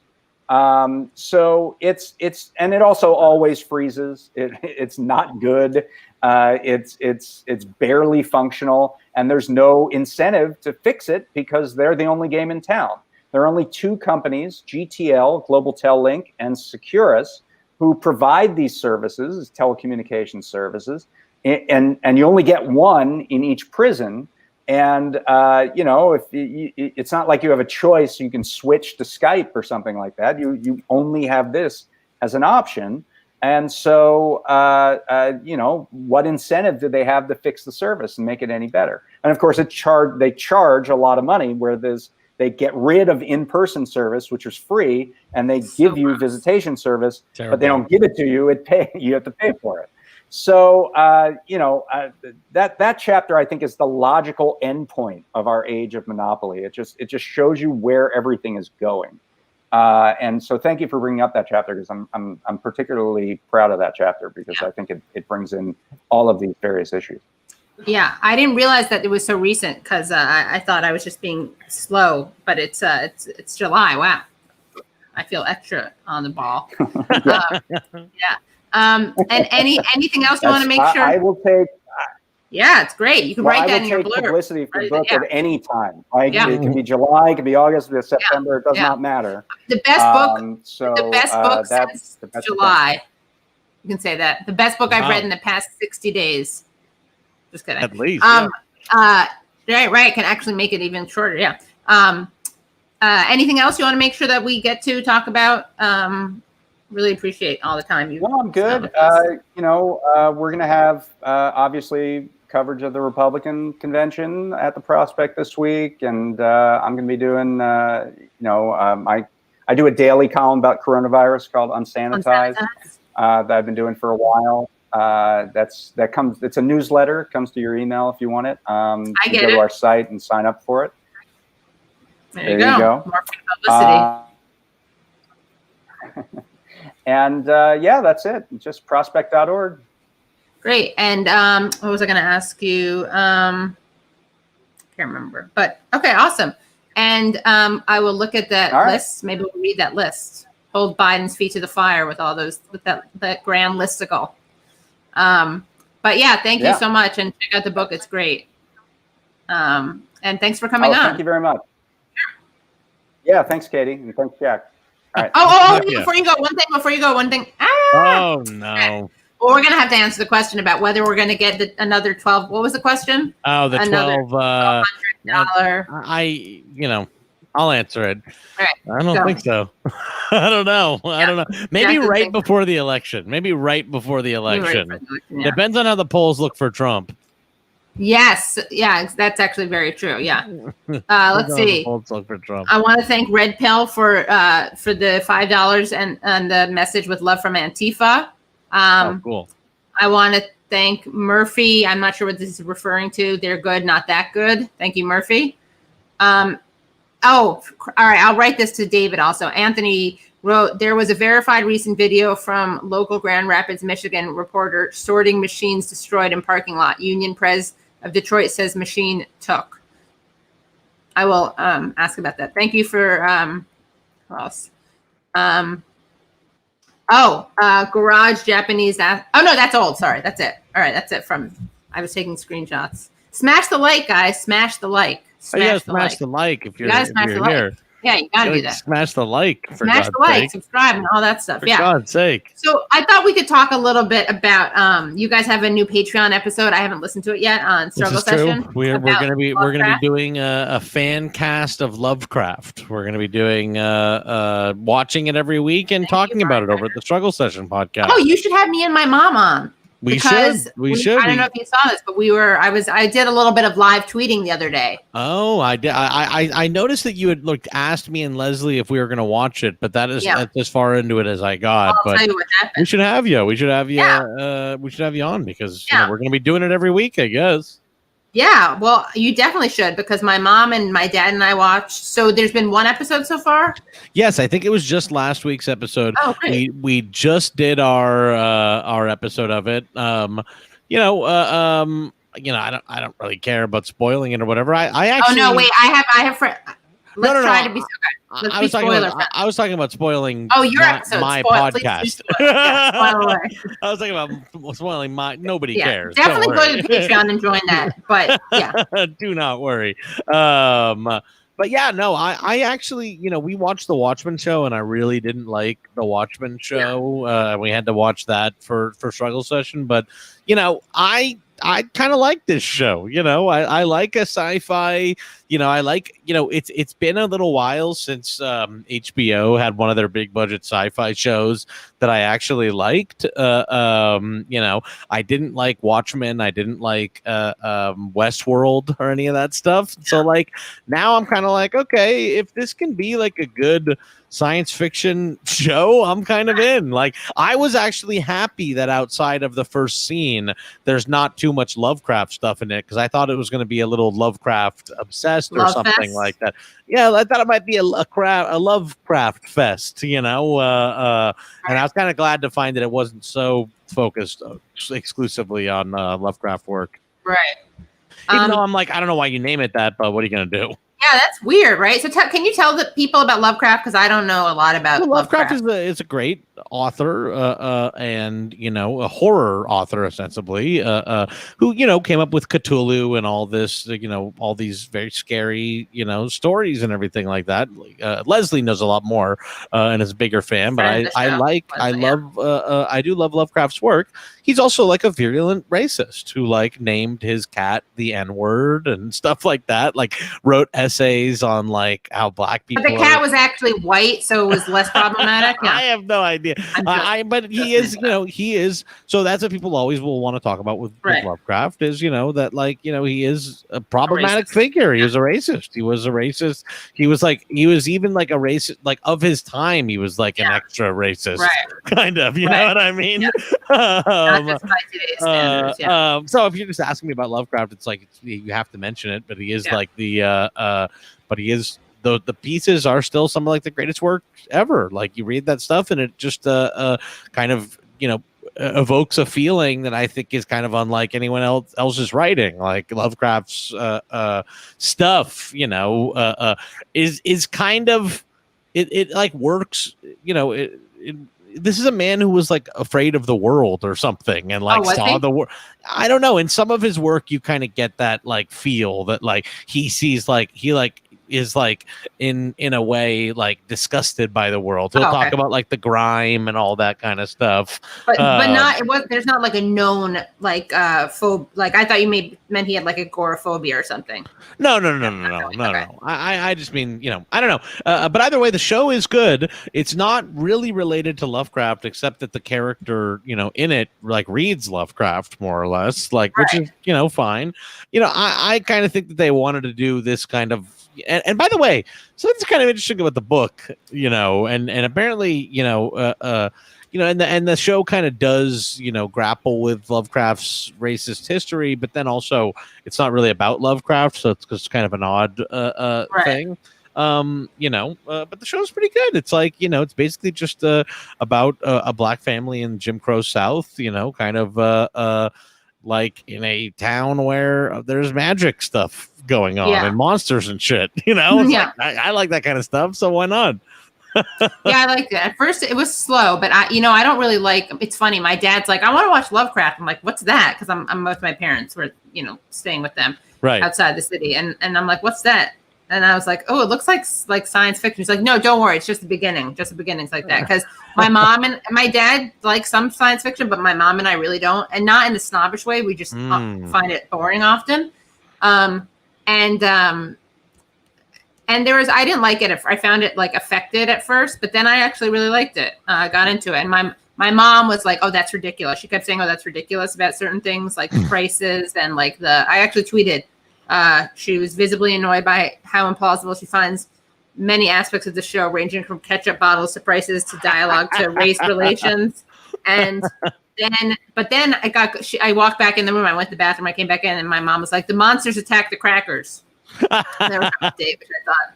That is pretty much. Leslie had read the book, and he tells me that ostensibly, what it's about is kind of like they interact with monsters, and then you find out the real monster is racism all the time. Oh, so it does have a good message, even despite. I think it sounds like fine. The guy Lovecraft. No, the book that this series is based on is not Lovecraft. It's just a book series called Lovecraft Country. See, that's what I'm saying. Is that like it like weirdly is titled after Lovecraft, but it's not after a Lovecraft book, and it's not really about Lovecraft monsters, except for that first scene that we saw. Oh, weird. So they were just really jonesing. Like they really kind of ripping off the like Lovecraft thing, which is also weird because like a big part of the like rollout for this show was like kind of like talking about Lovecraft's history and everything like that. And I'm like, it's like, I get it. The writer of this book is white, by the way. The guy who wrote like this series, Lovecraft Country, is a white writer as well. But with all that said, I do like the series, and I think it's good. And I also think there's more. There are more black creators working on it on the HBO version and stuff. And I guess it's even better than the book version. I'll keep giving it a watch. Okay, so were you and Leslie like? Was it a mixed review? Was it like was it a United House? When we watched it, I think we both feel the same way. Is that like it's like this is a fine science fiction show. Leslie's read the book and thought that the book was kind of silly, but still like fun, and he is saying that, the series does seem to be fixing some problems that the book had. Like, he in the episode, Leslie talks about, we talked about, some of the odd things in the episode. One of the things in the show that isn't as, that I guess is pushed a lot more in the book, Leslie was saying, is that this character like doesn't know his, ancestry. And this is a black man, in basically the Jim Crow South. And so the book like makes that a bigger part of his motivation, I guess. And Leslie was saying that's like, that's when he knew the book was written by a white guy, is because black people just don't have that much ancestry. Like black people in America, like don't know what their ancestry looks like getting back past, a certain generation, like getting past like Reconstruction or something like that. And so, yeah, he was saying that, that like, he knew that this book was not written. He knew that this was like written by, a white person, and it turned out that was the case. Right. By a C word. As in saltine thing. Yeah, as in a saltine, Yeah. But I think the show is fine, and like I said, I want to like one of these HBO high budget sci-fi shows because I like sci-fi and I want to watch something every Sunday. The last couple have sucked too bad. Yeah. So I'm like, fuck it. I'll give a shot. I'm really going to try my best to not be annoyed by it. Yeah, I liked it. And I'm a Philistine when it comes to these, but it got engaging. Yeah. We should come on and talk. Did you have a guest on the first one? Or this was just the two of us this time, just talking that first episode. Yeah, we should have you come by. Yeah, me and Mom, Nora. Yeah, Leslie's met her. Nora. Yeah, great photo of them together from one of the visits in New York. Yeah. Any other questions from people? And anything else you want to say about? You're right. The DNC was just ridiculous, and having Bernie back to back with Kasich, yeah. So Bernie could say, "Look, I don't agree with him on everything, but he's going to move towards Medicare or more people on insurance." I don't remember we said it. And then what did Kasich say? It was just such a it was Kasich basically was like, they're going to tell you that he's going to go like further to the left and that he's going to be like doing this stuff. Don't worry. Like, I know Joe Biden, he will never do that. And I was like, oh, okay. Oh, yeah. And what about Klobuchar, who was like, if you feel between extremes, is that the one who said it, or Kasich? I don't know. One of them. By the way, this was the kind of the core message of the DNC was that like Biden is nice and that he likes you personally, which is such an odd message to me because like even with Bernie, like I like Bernie a lot and he's a politician and everything like that. I would never believe that he like knew or cared about me personally. Really, I get that he cares about people in general, but the Biden campaign seems to be like he cared. Like if you give Joe Biden your phone number, he'll like call you a lot. I'm like, I just don't see that happening for every American. You know what I mean? Like so much of the campaign was like, if you have a stutter, you probably do have a leg up though. I mean, I am like, it's like Joe Biden sounds like nice, but I'm like, all these stories are anecdotes about like him talking to someone. There was a time during this DNC when there was a video pre-shoot of someone's mom talking about like when they handed the phone to her and Joe Biden was on the phone and he was supposed to be getting interviewed by Dana Bash. I'm like, what the fuck am I watching here? Yeah, like so some mom being like, oh, Mio, like a congressional intern's mom was excited that she got to talk to Joe Biden while Dana Bash was waiting. I'm like, can we talk about policy? Can we for 1 second talk? Yeah. No, it's true. And there was no talk of policy because they were smart. Are you aware of Greg Palast? Philip Griffin asked, are you aware of who Greg Palast is? His reporting on election fraud, his new book, How Trump Stole 2020. I am aware of him, and I know about his book, and you're right, I should reach out to him. Yeah. Good question. I don't know him. Do you know him? Do you know Greg Palast? I don't. I'll tell you what, though. I got to read that David Dayen book, though. Yeah. I follow his stuff, and I read his like stuff a lot, but that book sounds great. Yeah, it's funny. It's like when he said that, and I totally understand it because I get it myself. Like it is very hard to not be seduced by personal interaction. And like if Biden's team has the kind of like niceness and humility to get that, like they should be responding to David Dayen, that's like, okay, that just means they have their finger on the pulse better than the Hillary campaign. Right. But that's like, that's like placate, Not enough, but no. It is better, but the bar is very, very low. The bar is very, very low. You know what I mean? Yeah. I swear to God, Katie, and people don't agree with me or whatever, but I'm like, I just don't think the election is going well for the Democrats. I kind of don't. You've had some really good tweets on that. Everybody is feeling really, really confident and like portraying this like supreme confidence about this or whatever. And I'm like, he is up, but he's up like nationally. He's not super up in like swing states. Right. They didn't get like a big convention bump like you would typically get coming out of a convention. The ratings for the convention are bad. Like I really am. Like I don't think like I think that number one, I think Trump is going to cheat using this post office stuff. But I don't think that's going to be what causes him to win. You know what I mean? Like, what do you think will cause him to win? Democrat complacency, just like last time. You know what I mean? Like, I think they think they're just going to like run it over the finish line and it's going to be an easy race and, things are going to stay the same as they ever were.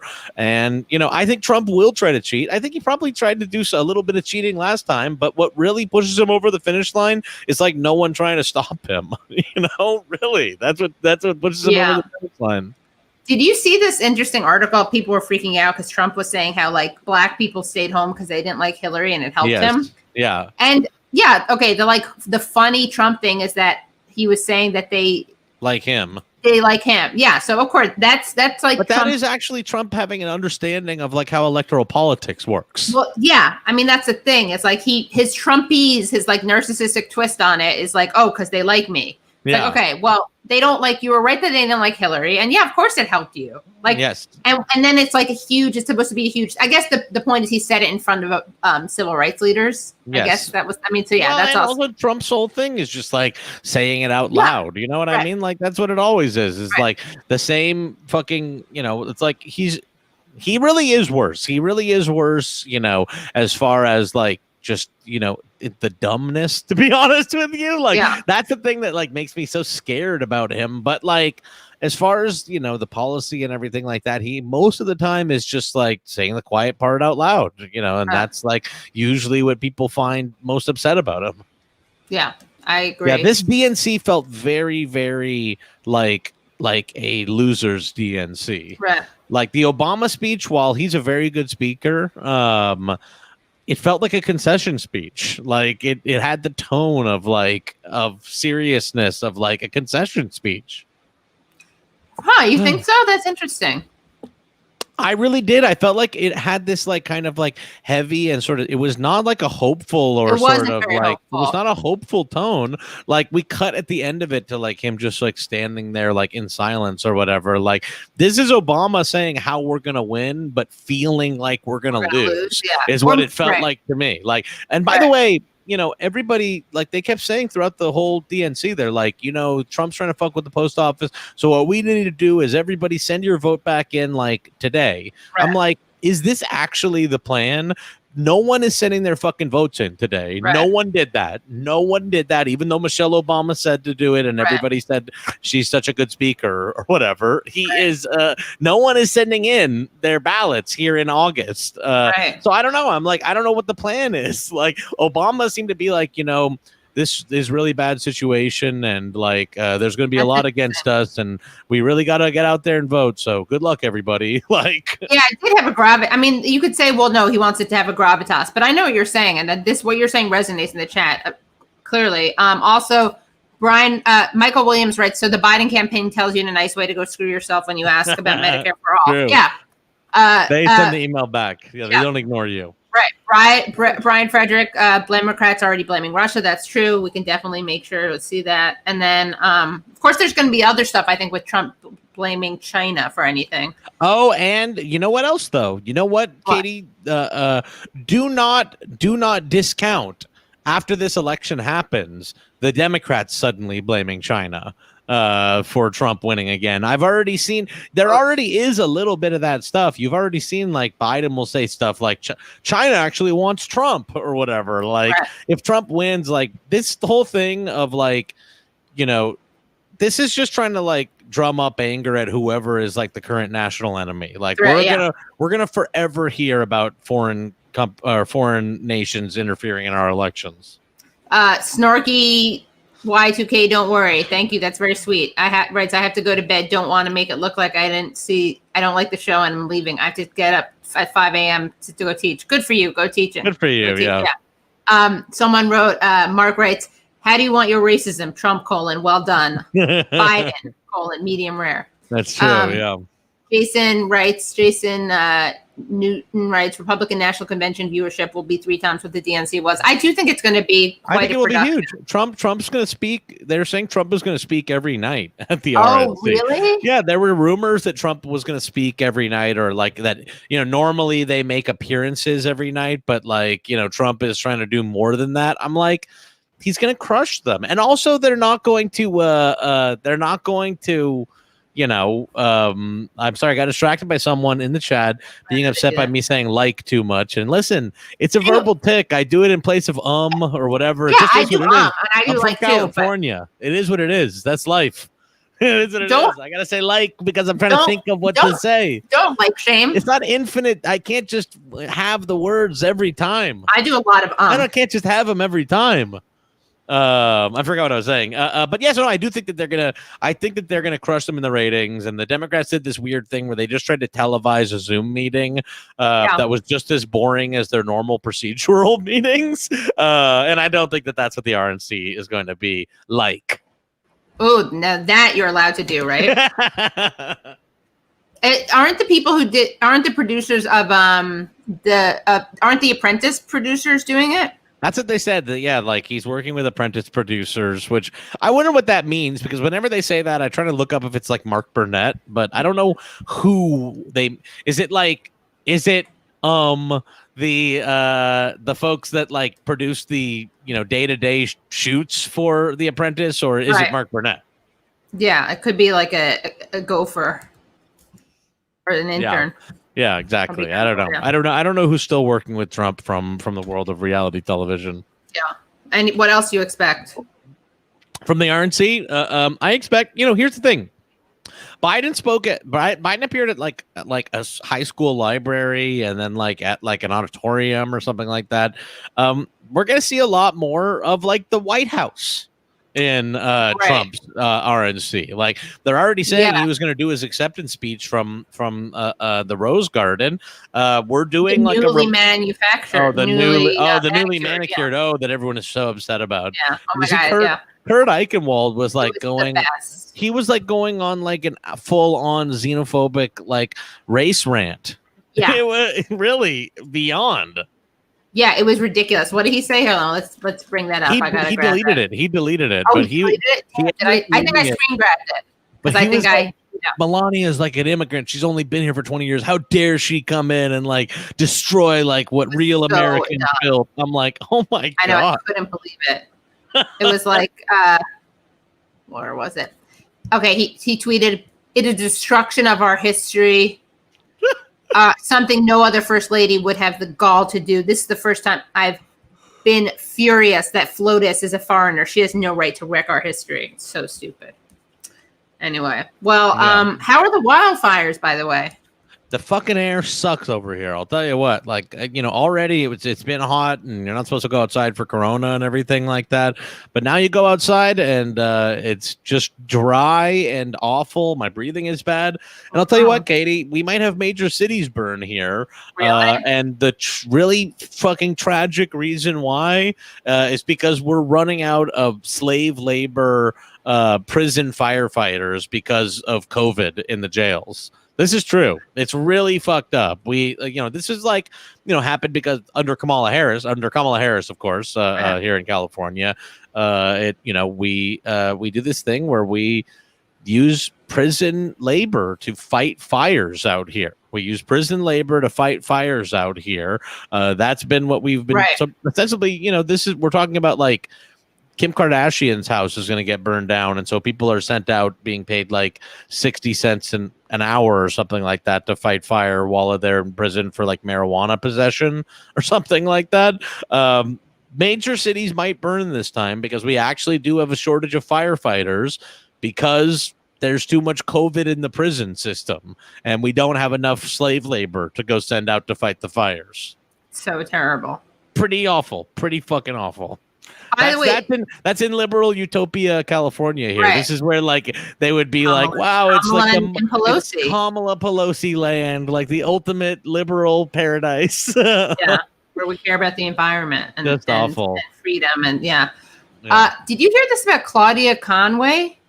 Yeah, so Claudia Conway is like suing for emancipation. And that's the daughter of Kellyanne Conway. And George Conway, who's the guy that did the Lincoln Project. Okay, so and now George is leaving the Lincoln Project. And Kellyanne Conway is stepping down. Is that true? Yes, so this is the breaking news, I guess. Because, okay, so that's so funny. Here's the thing, though. Kellyanne Conway was Trump's, hold on. Is it because of the daughter? The daughter was like suing for emancipation and being really public about it. And now both mother and father quit their jobs. Are they married, the parents? They are, which is why it's so extra and weird. And one works for Trump and one works for the Lincoln Project? Lincoln? Katie, one would be going to work for Trump and the other would stay home and be tweeting his fucking resistance tweets at the house. That's and this is like a resistance hero. James Carville relationship. Yes. Which is worse? Which is more? It's actually not even because George Conway is a Republican. He's like an awful Republican who just doesn't like that Trump cusses pretty much. It's like not even like the Carville relationship. Right. But I almost feel like it's, let's see, love you both, grateful for your voice. Do you think there's any way Biden could be in a move left on ending endless wars? Will he bend to the establishment during Obama time? He was to the left of HRC. A little bit less hawkish, I think, maybe. Overton Window, MSNBC support Biden happily. Democracy Now! Support Biden grudgingly. No others allowed. No Greens allowed. So we're moving that Overton Window, I guess, right? I'm not sure. I don't know.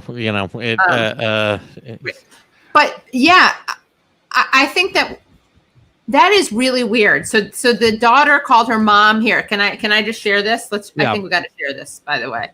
I just think we do. Hold on. Let's see. I saw this on, I was just checking Twitter. All right. We're going to go to an article in the Daily Mail. Okay. So I saw Claudia was trending.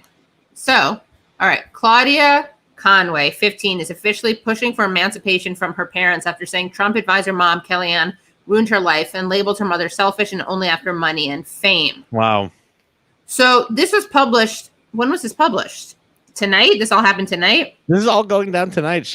This is so funny. The 15-year-old forced her parents to quit their job. I know. So Kellyanne Conway's daughter, Claudia, posted a series of tweets on Sunday night. I'm officially pushing for emancipation, she wrote, adding, buckle up. Claudia has already called Trump a fucking idiot and asked AOC to adopt her. The teen, my mother's job ruined my life to begin with. Selfish. It's all about money and fame, ladies and gentlemen. And then Claudia's parents, Kellyanne and George, have previously tried to prevent the media from contacting her. She became more and more of a viral star. Let's see. That is really funny that she asked AOC to adopt her. On Sunday, she wrote, I'm officially pushing for emancipation. Buckle up because this is probably going to be public one way or another, unfortunately. Welcome to my life. Wow. Yeah, no, then she posted a whole bunch about it today. I'm devastated that my mother's actually speaking at the RNC, devastated beyond compare. As for my dad, politically, we agree on absolutely nothing. We just both happen to have common sense when it comes to our current president. Stop standing him. Oh my God. That. No, she rules. Project Lincoln. And then he quit Project Lincoln today. And he quit Project Lincoln. and she quit the fucking White House. Is she still going to be speaking at the RNC, I wonder?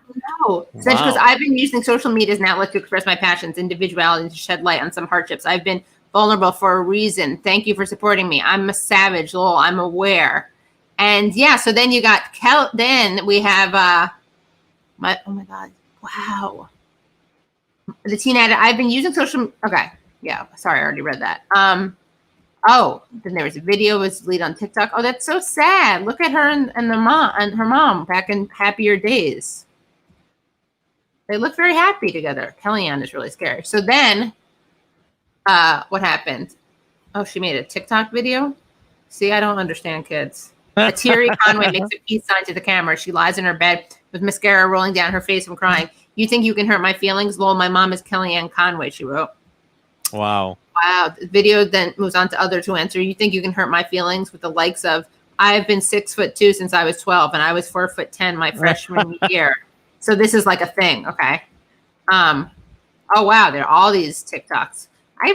Oh my God. Is that her? She looks just like her mom. Wow. Yeah. So both, oh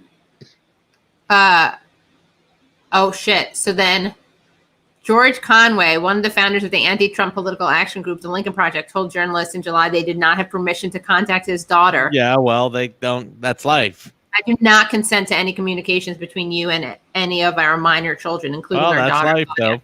Now we know they have more kids, but now there's more. She started tweeting, and that's how it goes. Yeah. So then, let me just share this. Let me just share the George tweet. Okay, let's see. George Conway tweet.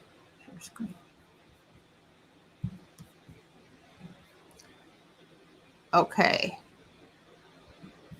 Here we go. So Claudia is trending now. So here. So I'm withdrawing. Let's see. News. Kellyanne Conway is leaving the White House at the end of this month. She told the president tonight in the Oval Office. We have that tweet, and that's a story at the Washington Post. Then George Conway tweets, so I'm withdrawing from Project Lincoln to devote more time to family matters, and I'll be taking a Twitter hiatus. Needless to say, I continue to support the Lincoln Project and its mission passionately. And then let me just show there's a really weird thing. There's some weird quote from her saying like less drama, more mama. Oh God. That's what Kellyanne said. What a funny couple they are. So oh my funny. God. That is a hilarious. So funny that they both quit their jobs because their daughter was like, fuck you both. Oh my God. That's very funny. Wow. Then she goes, y'all love to twist everything. I'm not getting emancipated because of my mom's job. It is because of years of childhood trauma and abuse. Uh-oh. Well, wow. Yeah, that's better. That's not good at all. And I'm looking for the tweet of her when she says more drama, less mama. But anyway, that is a funny looking combo. I'm sorry, that couple. It's like out of a rom-com, a sitcom, I guess. But no, you see, I actually kind of think that's weirder in some ways. Like to work for Trump, have one person work for Trump and another person work for Project Lincoln. I don't know why exactly. I guess I think that like being a Carville and a Matlin is just like fake and you're run of the mill. Like they're both hacks.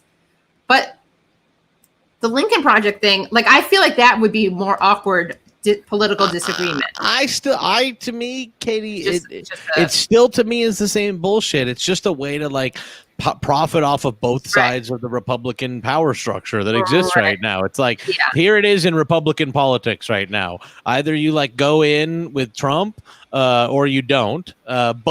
Both versions like actually come with risk. Both versions also come with risk too. It's like if you go against Trump, like all the Trump fans are going to hate you. If you go for Trump, all the never Trump people are going to hate you. The Conway family has found a nice way to straddle the line, make money from both sides, and be a hero to both sides. I think that they are truly like Republican huckster artists, and I do believe that George Conway doesn't like his wife's boss, but I don't think it's for any of the reasons why any of us would not like him. Right. Yeah. You know? I wonder if the mom is like, I wonder if Kelly is like, look, he's the same politics that we have, just like buckle up. That's the daughter said. Just like like toughen up. So what he says inappropriate stuff. He believes in all the terrible things we believe in. Get over it. Right. And the husband's like, no, there's a question of decorum. I really think it's like, they got toward the end of the finish line here, and George is like, okay, Kellyanne, this might hurt me at the firm, so we got to figure out a good angle on this or whatever. And the angle snowballed, and now they're making more money than ever from it. Yeah, true. Kelly, where's Kelly? Conway got paid some mega money, by the way, by the Lincoln Project in those initial payouts. I feel like it's a weird. Did she? Did he? I'm sure. I believe he did. Yeah, I think all the early Lincoln Project guys got like big disbursements from those first set of donations. Rick Wilson, who's Mr. What is it? Mr. Decorum guy, who the Colbert Report did a great video on that. But he's the same guy who that's funny. Someone wrote Katie. Where is this? Katie. Where'd it go? Katie. They're super Roman Catholic. They probably can't stand one another at all, but they remain married because to get divorced is disgrace. Maybe that's true. Yeah. What was I just saying? Sorry. Rick Wilson, who asked Ann Coulter if she got paid more for anal with Donald Trump. Jeez. Yeah, really classy. No, Colbert. I know Colbert had Colbert did a great. Yeah, the cartoon take down of Rick Wilson was great. Did you see that, Jack? I did actually. Right. And I was surprised. They hired a lot of good people at that show. I had to ask you about how they do that. The cartoon, the news or whatever show. It's really good. By the way, it's easy to do. It's just it's this application, Adobe, character animator. Really? It's easy to do live animation like that these days for the most part. But yeah, I mean, I think they do a good job at that show. And yeah, that was like kind of some of the best reporting I've seen on the Lincoln Project. But here's the other thing: is like, they're useful, right? Do they play a role if the goal is removing Trump? But the thing is, it still normalizes their terrible politics. Fuck them. No, I think the role the Lincoln Project plays if we beat Trump, okay? If we're trying to beat Trump, the role the Lincoln Project plays is like ensuring that like neocons will be part of the next Democratic, Democratic, I don't think it's worth, to be honest with you. It's not. I don't think you don't need the Lincoln Project to win. They could beat Trump if they wanted to, like, because he's historically unpopular and 200,000 people are dead from coronavirus. Right. We don't really need like outside Republican groups buying like ads on TV or whatever. So it's not super necessary. This is just a way to like get them in the next DC administration, frankly. They're gross. Yeah, they're gross. They're terrible. They're no better than Trump at all. They're more warmonger than he is. I think this is a way for like neocons to get into the Biden administration. Yeah. Well, all right. I think we learned a lot. What do you think? A lot of lessons. I think I learned a lot. It was a very interesting show. Thanks again for having me. It was always a pleasure. Yeah, I really thought Issan's campaign is very interesting. There was and always, I got to read that book. I got to read the Dayen book. Yeah, I really got to read it. Yeah. And guys, great times. Make sure you watch Jack's Twitch show. I put the link to the RNC drinking show. It's up. I created that. And so make sure you come. I'll be doing my usual Wednesday night show and then an extra one on Thursday for the RNC with Matt at 8. And thanks again, Jack, so much for coming by. And thanks, everyone. And please, patreon.com/The Katie Halper Show. Again, that's patreon.com/The Katie Halper Show. Yes, Jack is a great co-host. Oh, thank you. Yes. I do say like too much. I say like too much. Like you. They like I say like too much, and I laugh at my own jokes too much. But I'll keep showing up. Don't read any of that. That's terrible. I don't give a shit. It's funny that you laugh so much. You laugh at other people too.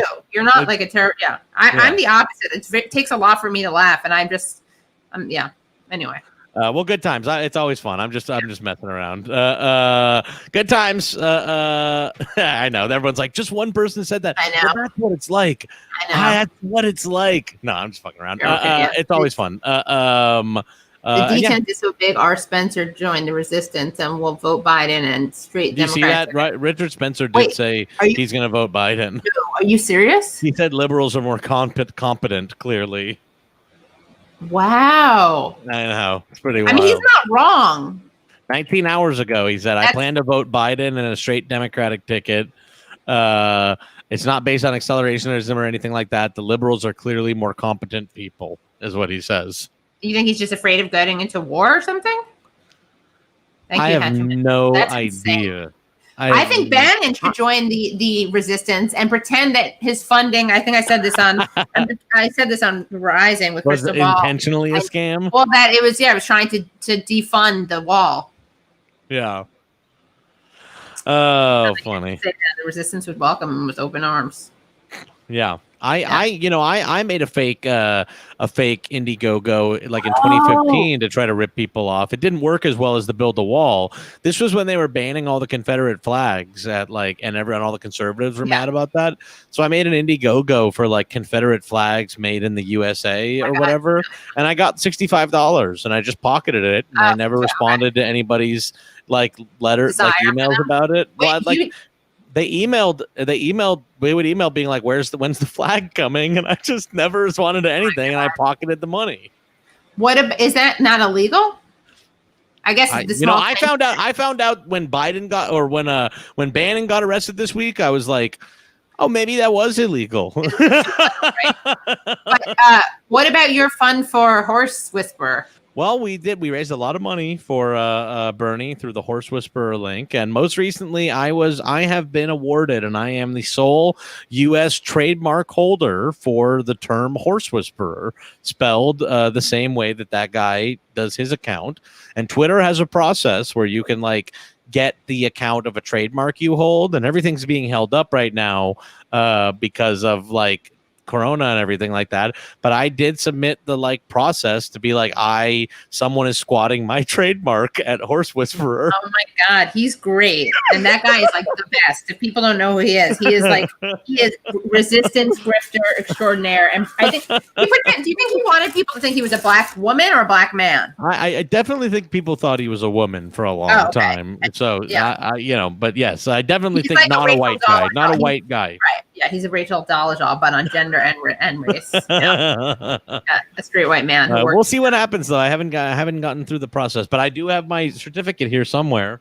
Oh, really? Yeah, that's great. Oh, yeah, here it is. I'll cover it so you don't see my address, but here is my Horse Whisperer. I have the United States of America trademark for Horse Whisperer. How much did that cost?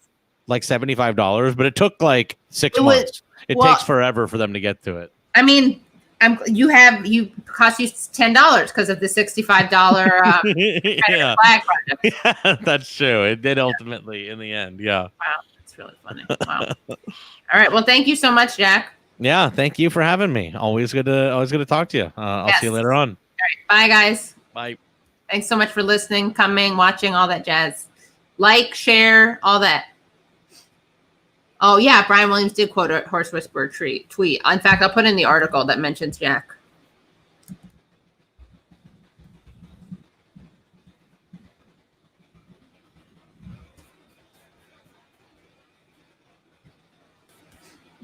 Here we